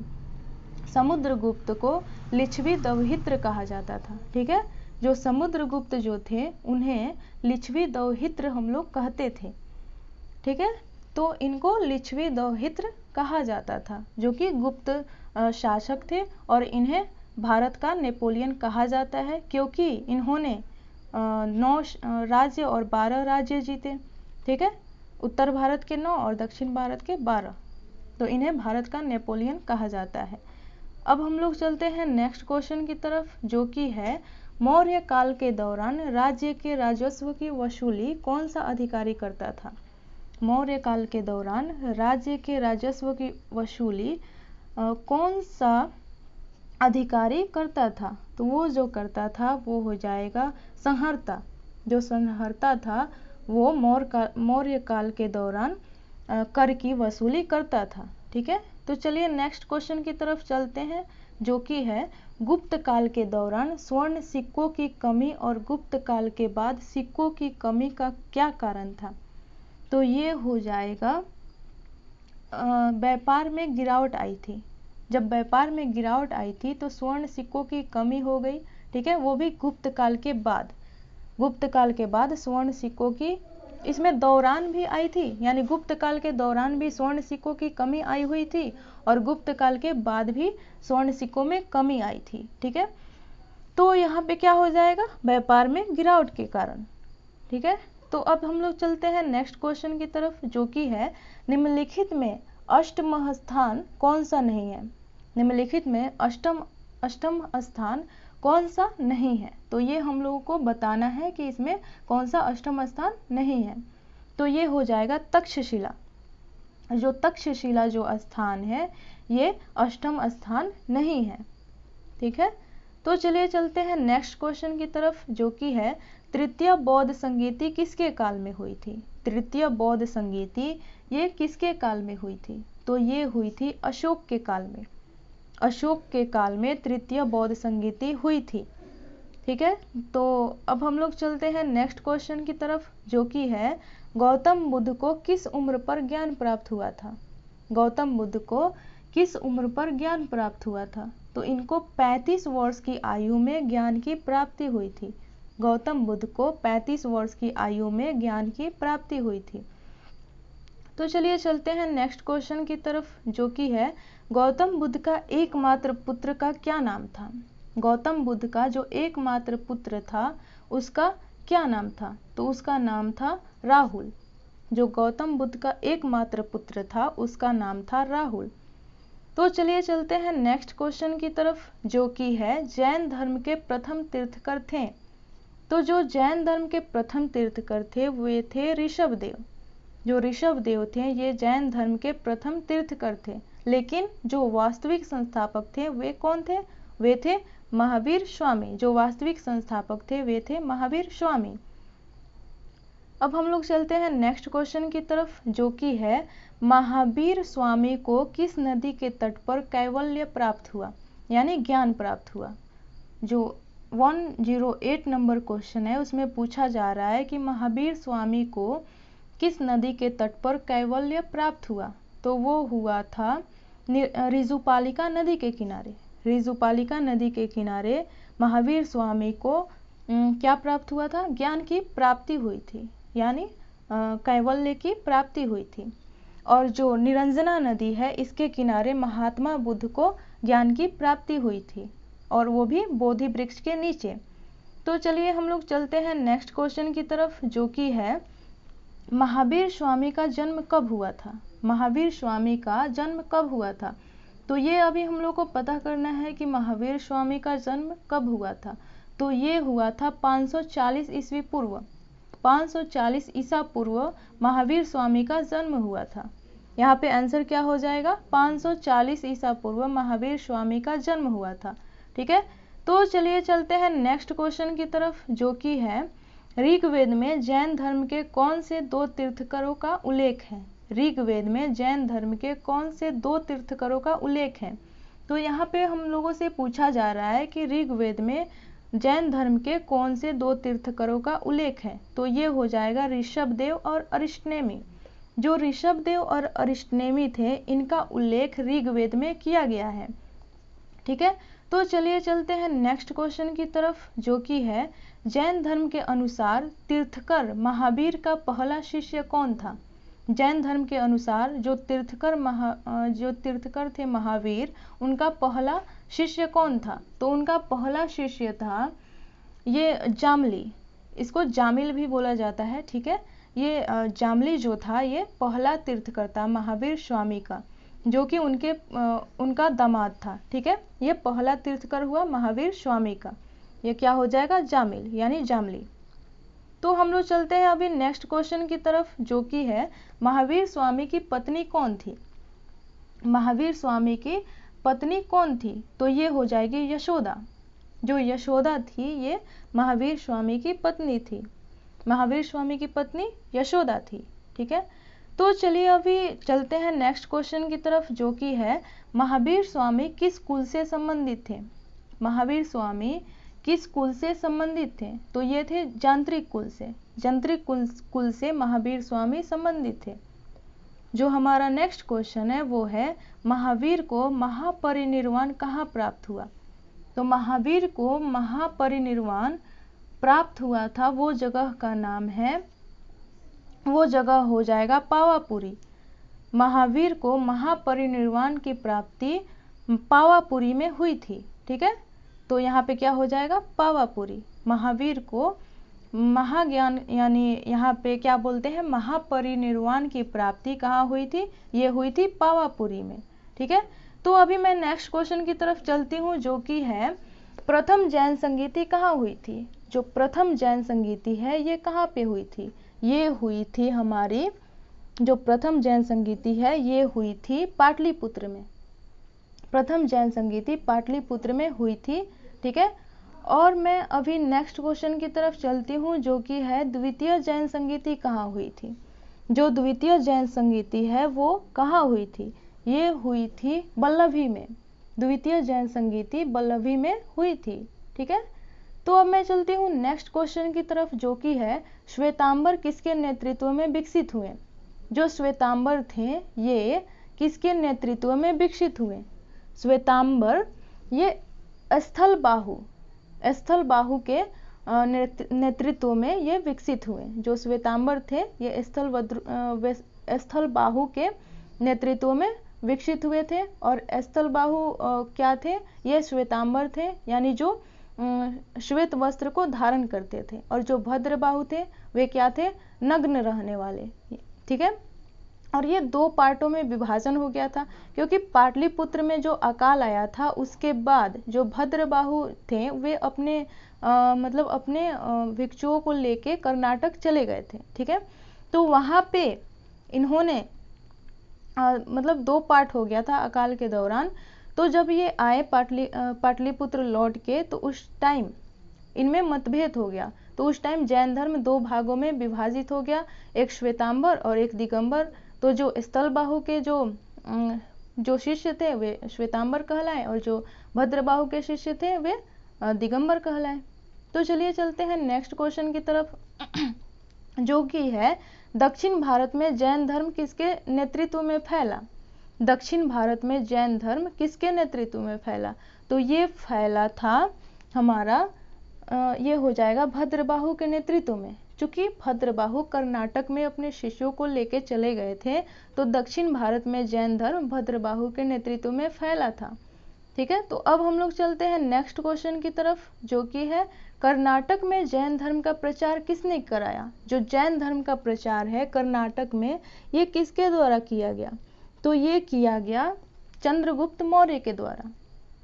चंद्रगुप्त मौर्य के द्वारा कर्नाटक में जैन धर्म का प्रचार किया गया, ठीक है। इन्होंने जैन धर्म का प्रचार करवाया। चूंकि आप सभी को पता ही है कि चंद्रगुप्त मौर्य ने जैन धर्म को ग्रहण करके और अपने राज्य को, अपने शासन को अपने बेटे बिंबिसार को सौंप के ये चले गए थे। और इन्होंने जैन धर्म में इन्होंने उपवास के दौरान कर्नाटक के श्रवणबेलगोला में इन्होंने अपने प्राण को त्यागे थे। तो चलिए चलते हैं नेक्स्ट क्वेश्चन की तरफ, जो कि है अशोक का पौत्र कौन था जिसने जैन धर्म स्वीकार किया। अशोक का पौत्र कौन था जिसने जैन धर्म स्वीकार किया, तो ये था संप्रति। जो संप्रति था इसने जैन धर्म को स्वीकार किया। तो चलिए चलते हैं नेक्स्ट क्वेश्चन की तरफ, जो कि है महावीर स्वामी ने जैन धर्म के 5 महाव्रतों में कौन सा महाव्रत जोड़ा। महावीर स्वामी ने जैन धर्म के 5 महाव्रतों में कौन सा महाव्रत जोड़ा, तो ये जो इन्होंने जोड़ा वो हो जाएगा ब्रह्मचर्य। महावीर स्वामी ने जैन धर्म के 5 महाव्रतों में ब्रह्मचर्य को जोड़ा। ठीक है, ब्रह्मचर्य को जोड़ा। जो हमारा नेक्स्ट क्वेश्चन है वो है बौद्ध धर्म और जैन धर्म में क्या समानता है। अब इसमें हम लोगों से समानता पूछी जा रही है कि बौद्ध धर्म और जैन धर्म में क्या समानता है। तो इसमें उपरोक्त सभी समानताएं हैं। ठीक है, दोनों ने जाति प्रथा का विरोध किया, दोनों ने पुनर्जन्म का सिद्धांत माना, दोनों ने अहिंसा और सत्य का प्रचार किया, यानी उपरोक्त सभी हो जाएगा। यहाँ पे क्या हो जाएगा आंसर, उपरोक्त सभी। ठीक है, तो जो मेरा नेक्स्ट क्वेश्चन है वो है हर्षचरित की रचना किसने की। जो हर्षचरित की रचना है वो किसने की, तो ये आप सभी को पता ही है कि ये हो जाएगा बाणभट्ट के द्वारा। बाणभट्ट ने हर्षचरित की रचना की थी। जो हर्षचरित की रचना है वो बाणभट्ट के द्वारा की गई थी। और जो बाणभट्ट थे वो क्या थे, हर्ष के दरबारी कवि थे। अब हम लोग का जो नेक्स्ट क्वेश्चन है वो है पुष्यभूति वंश का संस्थापक कौन था। पुष्यभूति वंश का संस्थापक कौन था, तो ये था पुष्यभूति। पुष्यभूति वंश का संस्थापक पुष्यभूति ही था। जो हमारा नेक्स्ट क्वेश्चन है वो है हर्षवर्धन का बहनोई कौन था। हर्षवर्धन का बहनोई ये कौन था, तो ये हो जाएगा, मैंने आप सभी को बताया था इसको एंशिएंट हिस्ट्री के जो मैंने थ्योरी करवाई थी उसमें मैंने आप सभी को बताया था इन लोगों की कहानी। तो हर्षवर्धन का जो बहनोई था वो था ग्रहवर्मन। हर्षवर्धन का बहनोई कौन था, वो था ग्रहवर्मन। ठीक है, जो हमारा नेक्स्ट क्वेश्चन है वो है हर्षवर्धन के जीजा ग्रहवर्मन को किसने मारा। तो इसको जिसने मारा वो हो जाएगा हर्षवर्धन के जीजा ग्रहवर्मन को किसने मारा, तो इसको मारा गया गौड़ का राजा शशांक। और ये जो शशांक था ये शैव धर्म को मतलब मानता था, इसीलिए इसने महाबोधि वृक्ष को कटवा दिया था। ठीक है, ये सिर्फ शैव धर्म को मानने वाला था जो शशांक था। तो ये हर्षवर्धन के जीजा ग्रहवर्मन को इसने मार दिया, गौड़ का राजा शशांक। अब मैं चलती हूँ नेक्स्ट क्वेश्चन की तरफ, जो कि है कादम्बरी किसने लिखी। कादम्बरी इसकी रचना किसने की थी, तो इसकी जो रचना की थी वो बाणभट्ट ने की थी। कादम्बरी की रचना बाणभट्ट ने की थी। कादम्बरी की रचना बाणभट्ट ने की थी। अब हम लोग चलते हैं नेक्स्ट क्वेश्चन की तरफ, जो कि है हर्षवर्धन का दूसरा नाम क्या था। हर्षवर्धन का जो दूसरा नाम था वो क्या था, तो वो हो जाएगा, हर्षवर्धन का जो दूसरा नाम है वो हो जाएगा शिलादित्य। हर्षवर्धन का दूसरा नाम क्या था, वो था शिलादित्य। ठीक है, अब हम लोग चलते हैं नेक्स्ट क्वेश्चन की तरफ, जो कि है हर्षवर्धन द्वारा लिखे गए नाटक हैं। तो हर्षवर्धन द्वारा लिखे गए नाटक नागनाद, रत्नावली और प्रियदर्शिका ये सभी हैं। जो हर्षवर्धन ने जो नाटक लिखे थे ये उपयुक्त सभी हो जाएंगे, यानी नागनाद, रत्नावली और प्रियदर्शिका ये सभी हर्षवर्धन के द्वारा लिखे गए नाटक थे। अब मेरा जो नेक्स्ट क्वेश्चन है वो है हर्षवर्धन के समय कौन सा चीनी यात्री भारत आया था, तो ये आया था हर्षवर्धन के समय वेनसांग। हर्षवर्धन और वेनसांग दोनों मिलते जुलते हैं, तो हर्षवर्धन के समय वेनसांग भारत आया था। इसे क्या बोला जाता था, इसे यात्रियों का राजकुमार बोला जाता था। ठीक है, नीति का पंडित बोला जाता था। और जो ये वेनसांग था इसने ये मतलब टोटल 15 वर्षों तक भारत में रहा था। इसने मतलब अपने जो इसने अपनी पुस्तक लिखी थी उसमें इसने 138 देशों का वृतांत बताया था। 138 देशों के बारे में इसने बताया था। इसकी जो पुस्तक थी वो थी CU की। ठीक है, अब मैं चलती हूँ नेक्स्ट क्वेश्चन की तरफ, जो कि है हर्षवर्धन को किस राजा ने हराया। तो हर्षवर्धन को पुलकेशिन द्वितीय ने हराया था। हर्षवर्धन को पुलकेशिन द्वितीय ने हराया था। जो हर्षवर्धन जो शासक था उसको पुलकेशिन द्वितीय ने हराया था। ठीक है, और ये क्या था, ये चालुक्य वंश का शासक था। अब मैं चलती हूँ नेक्स्ट क्वेश्चन की तरफ, जो कि है हर्षवर्धन के समय चीन का सम्राट कौन था। ये बहुत इंपॉर्टेंट क्वेश्चन है। हर्षवर्धन के समय चीन का सम्राट कौन था, तो ये हो जाएगा तेजोंग। जो हर्षवर्धन के समय चीन का जो सम्राट था वो हो जाएगा तेजोंग। अब हम लोग चलते हैं नेक्स्ट क्वेश्चन की तरफ, जो कि है हर्षवर्धन के समय कन्नौज सभा किस मत के प्रचार के लिए हुई थी। जो हर्षवर्धन के समय जो कन्नौज सभा हुई थी वो किस मत के प्रचार के लिए ये आयोजित की गई थी हर्षवर्धन के समय? तो ये आयोजित की गई थी महायान जो शाखा था, जो महायान शाखा था उसके मतलब उसके उस मत के प्रचार के लिए हर्षवर्धन के समय सभा हुई थी जो कि कन्नौज में हुई थी। ठीक है, अब मैं चलती हूँ नेक्स्ट क्वेश्चन की तरफ, जो जिसमें कि पूछा जा रहा है कि नागनाद की रचना किसने की? तो इसकी रचना हर्षवर्धन ने की। ठीक है, हर्षवर्धन जो कि पुष्यभूति वंश का शासक था, पुष्यभूति या वर्धन वंश का जो शासक था, उसने नागनाद की रचना की। नागनाद की रचना हर्षवर्धन ने की। अब हम लोग चलते हैं नेक्स्ट क्वेश्चन की तरफ, जो कि है आइहोल अभिलेख किसने लिखा? जो आइहोल अभिलेख था उसको किसने लिखा? तो उसको लिखा रविकृति ने। रविकृति जो शासक था, रविकृति जो था उसने आइहोल अभिलेख को लिखा। आइहोल जो अभिलेख था उसे रविकृति ने लिखा है। ठीक है, रविकृति। अब मैं चलती हूँ नेक्स्ट क्वेश्चन की तरफ, जो कि है चालुक्य वंश की स्थापना किसने की? चालुक्य वंश की स्थापना किसने की? तो जो चालुक्य वंश की स्थापना है वो पुलकेशिन द्वितीय ने की थी। चालुक्य वंश की स्थापना पुलकेशिन प्रथम ने की थी। चालुक्य वंश की स्थापना जिसने की थी वो था पुलकेशिन प्रथम। जो पुलकेशिन प्रथम था उसने चालुक्य वंश की स्थापना की थी। अब मैं चलती हूँ नेक्स्ट क्वेश्चन की तरफ, जो कि है किस पल्लव राजा ने पुलकेशिन द्वितीय को हराकर वातापी यानी बादामी पर अधिकार कर लिया? कौन सा वो पल्लव राजा था जिसने पुलकेशिन द्वितीय को हराकर वातापी यानी बादामी पर अधिकार कर लिया? तो वो था नरसिंह वर्मन प्रथम। जो नरसिंह वर्मन प्रथम जो शासक था उसने पुलकेशिन द्वितीय को हराकर वातापी यानी बादामी पर अधिकार कर लिया। अब मैं चलती हूँ नेक्स्ट क्वेश्चन की तरफ, जो कि है किस चालुक्य राजा ने वेंगी में राजधानी बनाई? कौन सा चालुक्य राजा था जिसने वेंगी में अपनी राजधानी बनाई थी? तो वो राजा हो जाएगा विष्णुवर्धन। जो विष्णुवर्धन जो राजा था उसने वेंगी में अपनी राजधानी बनाई थी। ठीक है, विष्णुवर्धन जो शासक था उसने वेंगी में अपनी राजधानी बनाई। अब मैं चलती हूँ नेक्स्ट क्वेश्चन की तरफ, जो कि है निम्नलिखित चालुक्य राजा में किसने फारसी राजा खुसरू द्वितीय को एक राजदूत भेजा? कौन चालुक्य राजा था जिसने फारसी राजा खुसरू द्वितीय को राजदूत मतलब खुसरू द्वितीय के पास एक राजदूत भेजा? तो वो था पुलकेशिन द्वितीय। पुलकेशिन द्वितीय जो चालुक्य राजा था उसने फारसी राजा खुसरू द्वितीय को एक राजदूत भेजा। अब मैं चलती हूँ नेक्स्ट क्वेश्चन की तरफ, जो कि है बादामी के चालुक्यों का राज्यकाल क्या था? जो बादामी के चालुक्य थे उनके उनका राज्यकाल क्या था? तो उनका राज्यकाल जो था वो था 543 से 757 तक। 543 से 757 तक उनका राज्यकाल था। ठीक है, 543 से 757 तक जो बादामी के चालुक्यों का राज्यकाल था वो था 543 से 757 ईस्वी तक।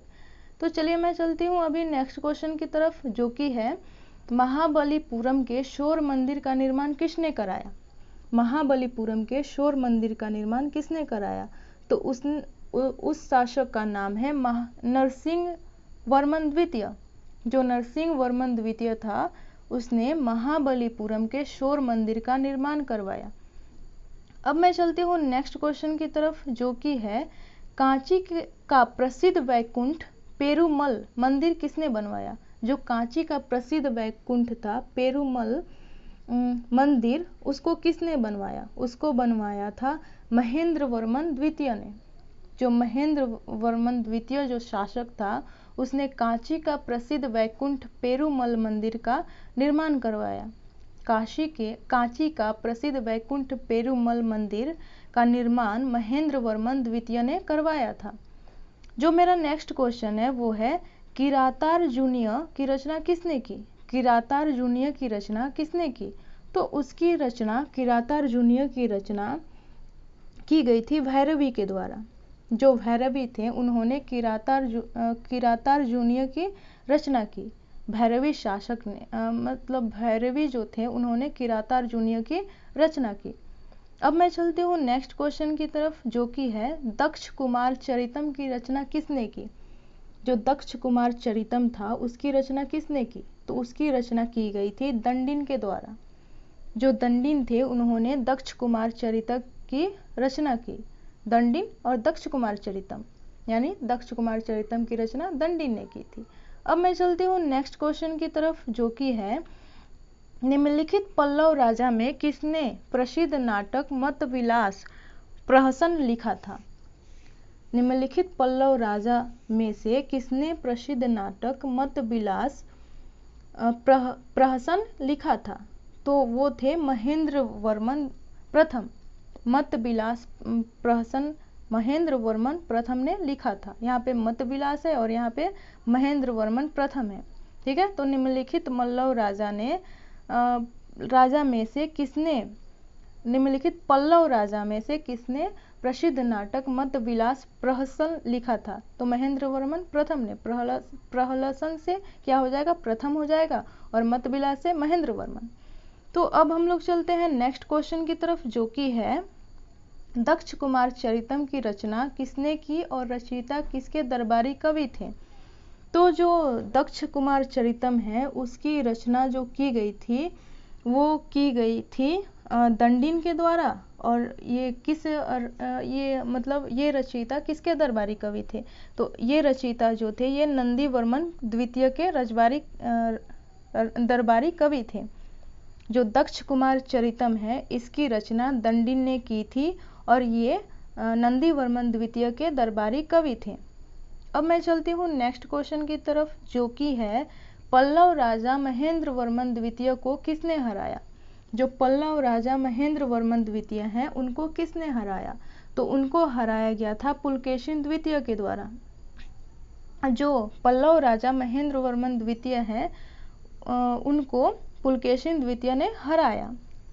अब मैं चलती हूँ नेक्स्ट क्वेश्चन की तरफ, जो कि है कालिदास का नाम किस अभिलेख में है। कालिदास का नाम किस अभिलेख में है, तो इनका नाम है आइहोल अभिलेख में। जो कालिदास जो कि संस्कृत भाषा के सबसे प्रसिद्ध कवि थे उनका किस अभिलेख में नाम है, उनका आइहोल अभिलेख में नाम लिखा गया है। अब मैं चलती हूँ नेक्स्ट क्वेश्चन की तरफ, जो कि है निम्नलिखित में से कौन सी मुद्रा गौतम बुद्ध द्वारा प्रथम धर्मोपदेश में दर्शाया गया भाव है। कौन सी मुद्रा गौतम बुद्ध द्वारा प्रथम धर्मोपदेश में दर्शाया गया भाव है, तो वो हो जाएगा धर्मचक्र मुद्रा। धर्मचक्र मुद्रा जो है वो गौतम बुद्ध द्वारा प्रथम धर्म उपदेश में दर्शाया गया भाव है। अब मैं चलती हूँ नेक्स्ट क्वेश्चन की तरफ, जो कि है श्रवणबेलगोला में गोमतेश्वर की मूर्ति किसने बनवाई। श्रवणबेलगोला में गोमतेश्वर की मूर्ति किसने बनवाई, तो वो बनवाई थी चामुंडा राय ने। चामुंडा राय ने श्रवणबेलगोला में गोमतेश्वर की मूर्ति बनाई, ठीक है, उसने बनवाई। अब मैं चलती हूँ नेक्स्ट क्वेश्चन की तरफ, जो कि है उज्जैनी किस महाजनपद की राजधानी थी। जो उज्जैनी थी वो किस महाजनपद की राजधानी थी, तो वो थी अवंती। जो अवंती जो महाजनपद था उसकी राजधानी जो थी वो थी उज्जैनी। अब मैं चलती हूँ नेक्स्ट क्वेश्चन की तरफ, जो कि है तक्षशिला किस महाजनपद की राजधानी थी। जो तक्षशिला थी वो किस महाजनपद की राजधानी थी, तो वो थी गांधार की। गांधार की जो राजधानी थी वो मतलब गांधार तक्षशिला महाजनपद की राजधानी थी। अब मैं चलती हूँ नेक्स्ट क्वेश्चन की तरफ, जो कि है उत्तर पथ और दक्षिण पथ के बीच कौन सा नगर था। जो उत्तर पथ और दक्षिण पथ था उसके बीच कौन सा नगर था, तो उसके बीच जो नगर था वो था मथुरा। उत्तरा पथ और दक्षिणा पथ के बीच जो नगर था वो था मथुरा। मथुरा कहाँ है, ये उत्तर प्रदेश में है, ठीक है। अब मैं चलती हूँ नेक्स्ट क्वेश्चन की तरफ, जो कि है मथुरा के किस महाजनपद की राजधानी थी। मतलब मथुरा किस महाजनपद की राजधानी थी? तो जो 154 का आंसर हो जाएगा वो हो जाएगा सूरसेन। जो सूरसेन था उसकी राजधानी मथुरा थी। जो सूरसेन महाजनपद का शासक, जो सूरसेन था उस महाजनपद की राजधानी मथुरा थी। अब मैं चलती हूँ नेक्स्ट क्वेश्चन की तरफ, जो कि है उत्तरी पांचाल की राजधानी कहाँ थी? जो उत्तरी पांचाल था उसकी राजधानी कहाँ थी? तो उसकी राजधानी हो जाएगी अहिच्छत्र। अहिच्छत्र, जो अहिच्छत्र थी वो उत्तरी पांचाल की राजधानी थी। ठीक है, अब मैं चलती हूँ नेक्स्ट क्वेश्चन की तरफ, जो कि है हमारा नेक्स्ट क्वेश्चन हो जाएगा इंद्रप्रस्थ किस महाजनपद की राजधानी थी? जो इंद्रप्रस्थ है वो किस महाजनपद की राजधानी थी? तो यहाँ पे जो हमारा आंसर हो जाएगा वो हो जाएगा कुरु। जो इंद्रप्रस्थ है वो कुरु महाजनपद की राजधानी थी। इंद्रप्रस्थ जो है वो कुरु महाजनपद की राजधानी थी। अब मैं चलती हूँ नेक्स्ट क्वेश्चन की तरफ, जो कि है मत्स्य महाजनपद की राजधानी विराटनगर किस क्षेत्र में थी? मत्स्य महाजनपद की राजधानी विराटनगर किस क्षेत्र में थी? तो ये थी जयपुर में। जो जयपुर क्षेत्र था उसमें मत्स्य महाजनपद की राजधानी मतलब मत्स्य महाजनपद की राजधानी थी। ठीक है, वो विराटनगर क्षेत्र में थी। तो अब मैं चलती हूँ नेक्स्ट क्वेश्चन की तरफ, जो कि है बिंबिसार ने अवंती नरेश प्रद्योत के यहाँ कौन सा वैद्य भेजा था? बिंबिसार ने अवंती नरेश प्रद्योत के यहाँ कौन सा वैद्य भेजा था? तो उसने जीवक को भेजा था, और जीवक को उसने महात्मा बुद्ध की सेवा शुश्रूषा के लिए भी भेजा था। ठीक है, जो जीवक था वो बिंबिसार का राज दरबारी, मतलब वो चिकित्सा शास्त्र का बहुत बड़ा जनक था। ठीक है, तो उसने जीवक को अवंती नरेश प्रद्योत के यहाँ भेजा था, और महात्मा बुद्ध के उपचार के लिए भी उसने जीवक को ही भेजा था। अब मैं चलती हूँ नेक्स्ट क्वेश्चन की तरफ, जो कि है बिंबिसार का दूसरा नाम क्या था? बिंबिसार का दूसरा नाम क्या था? तो उसका दूसरा नाम था श्रेणिक। बिंबिसार का दूसरा नाम था श्रेणिक। जो मेरा नेक्स्ट क्वेश्चन है वो है शिशुनाग वंश का अंतिम राजा कौन था? शिशुनाग वंश का अंतिम राजा कौन था? तो ये हो जाएगा नंदीवर्मन। जो नंदीवर्मन था वो शिशुनाग वंश का अंतिम राजा था। अब मेरा जो नेक्स्ट क्वेश्चन है वो है भारत का प्रथम साम्राज्य संस्थापक किसे कहा जाता है? भारत का प्रथम साम्राज्य संस्थापक किसे कहा जाता है? तो ये कहा जाता है महापद्मनंद को। जो महापद्मनंद था उसे भारत का प्रथम साम्राज्य संस्थापक बोला जाता है। और जो ये महापद्मनंद था वो नंद वंश का संस्थापक था, और जो ये नंद वंश था वो बहुत ही धनी वंश था। ठीक है, इसकी सेना से जो सिकंदर था उसकी सेना भी डर गई थी, और उसने झेलम नदी को पार करने से इनकार कर दिया था, और जो सिकंदर था वो वहीं से वापस लौट गया था, और वापस लौटते समय उसकी मृत्यु हो गई थी। वो अपने राज्य मतलब अपने यहाँ वो नहीं पहुँच सका था। ठीक है, तो अब हम लोग चलते हैं जो मेरा नेक्स्ट क्वेश्चन है उसकी तरफ, जो कि है नंद वंश की स्थापना किसने की? तो नंद वंश की स्थापना महापद्मनंद ने की। जो मेरा नेक्स्ट क्वेश्चन है वो है अलेक्जेंडर ने भारत पर आक्रमण कब किया? जो अलेक्जेंडर था उसने भारत पर कब आक्रमण किया था? तो उसने आक्रमण किया था 326 ईस्वी पूर्व। 326 ईसा पूर्व अलेक्जेंडर ने भारत पर आक्रमण किया था। मैं चलती हूँ नेक्स्ट क्वेश्चन की तरफ, जो कि है अलेक्जेंडर ने जिस समय भारत पर आक्रमण किया उस समय मगध पर कौन सा वंश राज्य कर रहा था? अलेक्जेंडर ने जिस समय भारत पर आक्रमण किया उस समय मगध पर कौन सा वंश राज्य कर रहा था? कौन सा वो वंश था जो राज्य कर रहा था? तो वो हो जाएगा नंद वंश। जो नंद वंश का जो अंतिम शासक था, यानी महापद्मनंद का पुत्र जो कि घनानंद, वो उस टाइम मगध के गद्दी पे बैठा था। ठीक है, लेकिन उस टाइम जो पोरस और अलेक्जेंडर के बीच जो युद्ध हुआ था, जो कि झेलम नदी के किनारे, जिसको वितत्सा का भी युद्ध बोलते हैं, झेलम या वितत्सा का युद्ध, ठीक है, जिसमें पोरस हार गया था, क्योंकि इसने नंद वंश का जो शासक था घनानंद, उसने उसकी मदद नहीं की थी, जिस कारण वो हार गया था। तो चलिए अब हम लोग चलते हैं नेक्स्ट क्वेश्चन की तरफ, जो कि है अशोक ने कलिंग पर आक्रमण कब किया। अशोक ने कलिंग पर आक्रमण कब किया? तो इसने 261 ईसा पूर्व में कलिंग पर आक्रमण किया था।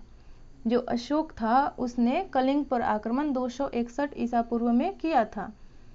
जो मेरा नेक्स्ट क्वेश्चन है वो है इंडिका का लेखक था। इंडिका का लेखक मीन्स कौन था? तो ये था मेगास्थनीज। जो मेगास्थनीज था, जो कि सेल्यूकस निकेटर का राजदूत था, और ये चंद्रगुप्त मौर्य के राज दरबार में रहता था। इसने इंडिका नामक पुस्तक लिखी थी। अब मैं चलती हूँ नेक्स्ट क्वेश्चन की तरफ, जो कि है बिंदुसार के राज्य में सीरिया का राजदूत कौन था। बिंदुसार के राज्य में सीरिया का राजदूत कौन था? तो ये हो जाएगा डाइमेकस। जो डाइमेकस था, ये बिंदुसार के राज्य में सीरिया का राजदूत था। जो मेरा नेक्स्ट क्वेश्चन है वो है किस शिलालेख में अशोक ने कहा है प्रत्येक मनुष्य मेरी संतान है। किस शिलालेख में अशोक ने कहा है कि प्रत्येक मनुष्य मेरा संतान है? तो उसने कहा है 5वें शिलालेख में। ठीक है, अब मैं चलती हूँ नेक्स्ट क्वेश्चन की तरफ, जो कि है अशोक के किस शिलालेख में 5 समकालीन यूनानी राजाओं का उल्लेख है। अशोक के किस शिलालेख में 5 समकालीन यूनानी राजाओं का उल्लेख है? तो ये है 9वें शिलालेख में।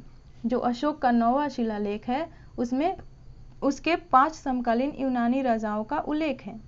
जो मेरा नेक्स्ट क्वेश्चन है वो है अशोक के बोध गया और बौद्ध वृक्ष यात्रा का उल्लेख किस शिलालेख में है। जो अशोक का बोध गया और बौद्ध वृक्ष यात्रा का उल्लेख है वो किस शिलालेख में है? तो वो है हमारा 8वें शिलालेख में। जो 8वां शिलालेख है उसमें अशोक के बौद्ध वृक्ष और बोध गया के यात्रा की चर्चा की गई है। अब मैं चलती हूँ नेक्स्ट क्वेश्चन की तरफ, जो कि है अशोक के बौद्ध धर्म अपनाने का उल्लेख किस में है। तो वो है भाब्रू शिलालेख में। भाब्रू शिलालेख में अशोक को बौद्ध धर्म अपनाने का उल्लेख किया गया है। उसमें अशोक के बौद्ध धर्म अपनाने का उल्लेख किया गया है भाब्रू शिलालेख में। अब मैं चलती हूँ नेक्स्ट क्वेश्चन की तरफ, जो कि है मंदिर बनाने की पंचायतन कला का प्रथम नमूना है। मंदिर बनाने की पंचायतन कला का प्रथम नमूना है। तो ये हो जाएगा दशावतार मंदिर, जो कि देवगढ़ में है। दशावतार मंदिर जो कि देवगढ़ में है। और मैं आपको बता दूं कि जो ये मंदिरों का निर्माण की जो कला की शुरुआत है ये गुप्त काल से शुरू हुई थी। ठीक है, और जो ये दशावतार मंदिर है ये गुप्त काल में ही बनी थी और ये देवगढ़ में बनी थी। अब मैं चलती हूँ नेक्स्ट क्वेश्चन की तरफ, जो कि है नष्ट हुआ बौद्ध स्तूप भामल कहाँ है। जो नष्ट हुआ बौद्ध स्तूप है जो भामल, वो कहाँ है? वो है पाकिस्तान में। पाकिस्तान में नष्ट हुआ बौद्ध स्तूप भामल स्थित है। जो मेरा नेक्स्ट क्वेश्चन है वो है गढ़वाल वंश की रानी कुमार देवी ने धर्मचक्र जीर्ण विहार कहाँ कराया। जो गढ़वाल वंश की रानी कुमार देवी ने धर्मचक्र जीर्ण विहार कहाँ कराया, यानी उसका निर्माण कहाँ पे करवाया? तो उसका निर्माण कराया गया सारनाथ में। सारनाथ में गढ़वाल वंश की रानी कुमार देवी ने धर्मचक्र जीर्ण विहार का निर्माण करवाया। जो मेरा नेक्स्ट क्वेश्चन है वो है कल्याण को बेंगी से जोड़ने वाले मार्ग का क्या नाम है। कल्याण को बेंगी से जोड़ने वाले मार्ग का क्या नाम है? तो उसका नाम है तगर। तगर जो है वो कल्याण को बेंगी से जोड़ने वाला मार्ग है। जो मेरा नेक्स्ट क्वेश्चन है वो है संस्कृत नाटकों में विदूषक कौन होता है। संस्कृत नाटकों में विदूषक ब्राह्मण होते हैं। जो ब्राह्मण होते हैं वे संस्कृत नाटकों में विदूषक होते हैं। जो मेरा नेक्स्ट क्वेश्चन है वो है तोरमाण किस जाति का राजा था। जो तोरमाण थे वे हूण जाति के राजा थे। तो हूण जाति के राजा तोरमाण थे। जो मेरा नेक्स्ट क्वेश्चन है वो है एलोरा की गुफाएं किस धर्म से हैं। जो एलोरा की गुफाएं हैं वे किस धर्म से हैं? तो ये हैं हिंदू, जैन और बौद्ध, ये तीनों धर्मों से रिलेटेड हैं। जो एलोरा की गुफाएं हैं ये हिंदू, जैन और बौद्ध तीनों धर्मों से रिलेटेड हैं। जो मेरा नेक्स्ट क्वेश्चन है वो है भारत में बैंक का प्रथम साक्ष्य कहाँ से मिला है। भारत में बैंक का प्रथम साक्ष्य कहाँ से मिला है? तो ये मिला है वैदिक काल से। भारत में जो बैंक का पहला साक्ष्य है वो वैदिक काल से मिला हुआ है। भारतीय प्रागैतिहासिक काल के इतिहास का पिता किसे कहा जाता है? तो ये कहा जाता है, भारतीय प्रागैतिहासिक काल के पिता कहा जाता है रॉबर्ट ब्रूस फूट को। रॉबर्ट ब्रूस फूट को भारतीय प्रागैतिहासिक काल के इतिहास का पिता कहा जाता है। जो मेरा नेक्स्ट क्वेश्चन है वो है, पूरा पाषाण काल के लोगों का मुख्य व्यवसाय क्या था? तो पूरा पाषाण काल के मुख्य लोगों का मुख्य व्यवसाय जो था वो था शिकार, क्योंकि उस टाइम पत्थर से औजार बने थे और वे लोग पत्थरों से शिकार करते थे। जो मेरा नेक्स्ट क्वेश्चन है वो है, राखल दास बनर्जी ने किस स्थल की खोज की? तो राखल दास बनर्जी ने मोहनजोदड़ो की खोज की थी। मोहनजोदड़ो की खोज राखल दास बनर्जी ने की थी। और ठीक है, तो मैं अभी चलती हूँ नेक्स्ट क्वेश्चन की तरफ, जो कि है सिंधु घाटी सभ्यता की खोज किसने की? सिंधु घाटी सभ्यता की खोज किसने की थी? तो ये किया गया था दयाराम साहनी के द्वारा। सिंधु घाटी सभ्यता की खोज दयाराम साहनी के द्वारा किया गया था। अब मेरा जो नेक्स्ट क्वेश्चन है, मोंटगोमरी पाकिस्तान में कौन सा सिंधु घाटी सभ्यता स्थल है? जो मोंटगोमरी है वो पाकिस्तान में स्थित है, वो कौन सा सिंधु घाटी सभ्यता स्थल है? तो ये है हड़प्पा। हड़प्पा सभ्यता स्थल मोंटगोमरी, जो कि पाकिस्तान में स्थित है। जो मेरा नेक्स्ट क्वेश्चन है वो है, सिंधु घाटी सभ्यता में महान स्नानागार कहाँ से प्राप्त हुए हैं? जो सिंधु घाटी सभ्यता में जो महान स्नानागार प्राप्त हुए हैं वो कहाँ से प्राप्त हुए हैं? तो वो हुए हैं मोहनजोदड़ो से। जो मेरा नेक्स्ट क्वेश्चन है वो है, गुफ कराल नामक नौपाषाण स्थल किस प्रदेश में है? गुफ कराल नामक नौपाषाण स्थल किस प्रदेश में है? तो ये है जम्मू और कश्मीर में। गुफ कराल नामक जो नौपाषाण स्थल है वो जम्मू कश्मीर में है। मनुष्य के शरीर में दांतों का प्रथम अवशेष कहाँ से प्राप्त हुए हैं? मनुष्य के शरीर में दांतों का प्रथम अवशेष कहाँ से प्राप्त हुए हैं? तो ये हुए हैं मेहरगढ़ से। मेहरगढ़ से मनुष्य के शरीर में दांतों का प्रथम अवशेष प्राप्त हुए हैं। जो मेरा नेक्स्ट क्वेश्चन है वो है, जानवर के प्रथम अवशेष किस प्रदेश में पाए गए हैं? जानवर के प्रथम अवशेष किस प्रदेश में पाए गए हैं? तो ये पाए गए हैं मध्य प्रदेश में। मध्य प्रदेश में जानवर के प्रथम अवशेष पाए गए हैं। अब मेरा जो नेक्स्ट क्वेश्चन है वो है, भीमबेटका में कितनी गुफाएं हैं? भीमबेटका में कितनी गुफाएं हैं? तो ये हो जाएंगी 243 भीमबेटका में गुफाएं हैं। अशोक के किस शिलालेख में शिलालेखों का उद्देश्य का वर्णन है? तो अशोक के 14वें शिलालेख में, जो अशोक का जो 14वां शिलालेख है उसमें शिलालेखों के उद्देश्य का वर्णन किया गया है। जो मेरा नेक्स्ट क्वेश्चन है वो है, अशोक के किस शिलालेख में सभी धर्मों के लिए सहिष्णुता का वर्णन किया गया है? तो अशोक का वो जो शिलालेख जिसमें सभी धर्मों के लिए सहिष्णुता का वर्णन किया गया है वो है 12वां शिलालेख। जो 12वां शिलालेख है उसमें सभी धर्मों के लिए सहिष्णुता का वर्णन किया गया है। अब मेरा जो नेक्स्ट क्वेश्चन है वो है, अशोक का कौन सा शिलालेख धर्म महमत के बारे में है? अशोक का कौन सा शिलालेख धर्म महमत के बारे में है? तो वो हो जाएगा हमारा 7वां शिलालेख। जो 7वां शिलालेख है वो धर्म महमत के बारे में है। जो मेरा नेक्स्ट क्वेश्चन है वो है, अशोक के किस शिलालेख में उन जानवरों और पक्षियों की सूची दी है जिनका संरक्षण करना था? तो वो हो जाएगा 5वां शिलालेख। जो 5वां शिलालेख है उसमें उन शिलालेखों में जानवरों और पक्षियों की सूची दी गई है जिनका संरक्षण आवश्यक है। जो मेरा नेक्स्ट क्वेश्चन है वो है, श्रीलंका की पुस्तक महावंश के अनुसार किसने अशोक को बौद्ध धर्म अपनाने के लिए प्रेरित किया? तो वो जो व्यक्ति था वो था निग्रोध। जो निग्रोध जो था उसने अशोक को बौद्ध धर्म को अपनाने के लिए प्रेरित किया। जो मेरा नेक्स्ट क्वेश्चन है वो है, अशोक के किस शिलालेख में अशोक नाम का जिक्र मिला है? तो अशोक का जो शिलालेख है मस्की, उसमें अशोक नाम का जिक्र मिला है मस्की शिलालेख में। जो मेरा नेक्स्ट क्वेश्चन है वो है, किस ग्रीक राजा ने चंद्रगुप्त मौर्य के दरबार में मेगास्थनीज को राजदूत नियुक्त किया? तो ये किया था सेल्यूकस निकेटर ने। सेल्यूकस निकेटर जो था, इसने चंद्रगुप्त मौर्य के राज दरबार में किसको नियुक्त किया? मेगास्थनीज को नियुक्त किया। ठीक है, तो यहाँ पे हम लोग नेक्स्ट क्वेश्चन की तरफ चलते हैं, जो कि है अशोक का कौन सा शिलालेख खरोष्टी लिपि में है? तो अशोक का जो ये दोनों शिलालेख हैं, मनसेहरा और सहबाजगढ़ी, ये दोनों शिलालेख खरोष्टी लिपि में लिखे गए हैं। तो यहाँ पे हो जाएगा आंसर उपयुक्त दोनों। जो मेरा नेक्स्ट क्वेश्चन है वो है, अशोक का कौन सा शिलालेख सबसे लंबा है? तो अशोक का जो सबसे लंबा शिलालेख है वो है 13वां शिलालेख। जो अशोक का 13वां शिलालेख है वो सबसे लंबा है। नेक्स्ट क्वेश्चन है, अशोक का कौन सा अभिलेख 2 भाषाओं में है? जो अशोक का शिलालेख है जो 2 भाषाओं में है वो है कंधार अभिलेख। कंधार जो अभिलेख है वो 2 भाषाओं में लिखी गई है। जो मेरा नेक्स्ट क्वेश्चन है वो है, सिंहासनारोहण से पहले अशोक कहाँ का वायसराय था? मतलब शासक के रूप में बनने से पहले, राज सिंहासन पर बैठने से पहले अशोक कहाँ का वायसराय था? तो ये था तक्षशिला का ये वायसराय था। जो मेरा नेक्स्ट क्वेश्चन है वो है, अशोक के किस शिलालेख में धम्म नीति का वर्णन है?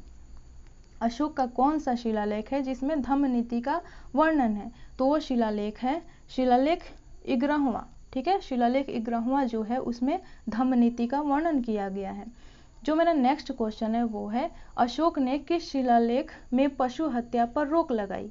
अशोक ने किस शिलालेख में पशु हत्या पर रोक लगाई? तो वो है शिलालेख 1। शिलालेख 1 में अशोक ने पशु हत्या पर रोक लगाई। जो मेरा नेक्स्ट क्वेश्चन है वो है, अशोक ने धम्म प्रचार करने के लिए कौन से अधिकारी रखे थे? तो अशोक ने धम्म प्रचार करने के लिए उसने जो अधिकारी रखे थे वे थे उपयुक्त सभी, यानी यहाँ पे हो जाएगा युक्त, प्रादेशिक और राजुक्य। ये धम्म प्रचार के लिए 3 प्रकार के उसने अधिकारी रखे थे, युक्त, प्रादेशिक और राजुक्य। अब चलते हैं नेक्स्ट क्वेश्चन की तरफ, जो कि है, कलिंग युद्ध अशोक के सिंहासनारोहण के कौन से वर्ष में हुआ था? तो ये हुआ था 8वां वर्ष में। जब उसका राज्य तिलक हो गया उसके 8 वर्षों बाद कलिंग युद्ध हुआ था। अब चलते हैं नेक्स्ट क्वेश्चन की तरफ, जो कि है, अशोक के बेरुत शिलालेख को इलाहाबाद कौन ले गया था? जो अशोक का बेरुत शिलालेख था उसको इलाहाबाद कौन ले गया था? तो ये हो जाएगा हमारा कनिंघम। जो कनिंघम था उसने अशोक के बेरुत शिलालेख को जो अशोक का जो बेरुत शिलालेख था उसको इलाहाबाद ले गया था। जो हमारा नेक्स्ट क्वेश्चन है वो है, मौर्य काल में देवता अध्यक्ष किससे संबंधित है? मौर्य काल में देवता अध्यक्ष किससे संबंधित है? तो ये है धार्मिक संस्थान से देवता अध्यक्ष को संबंधित है। तो ये थे हमारे आज के 206 क्वेश्चन। इसके बाद हम लोग रिवीजन करने वाले हैं। ठीक है, तो ये थे आज के हिस्ट्री के क्वेश्चंस जो कि प्राचीन इतिहास से रिलेटेड थे।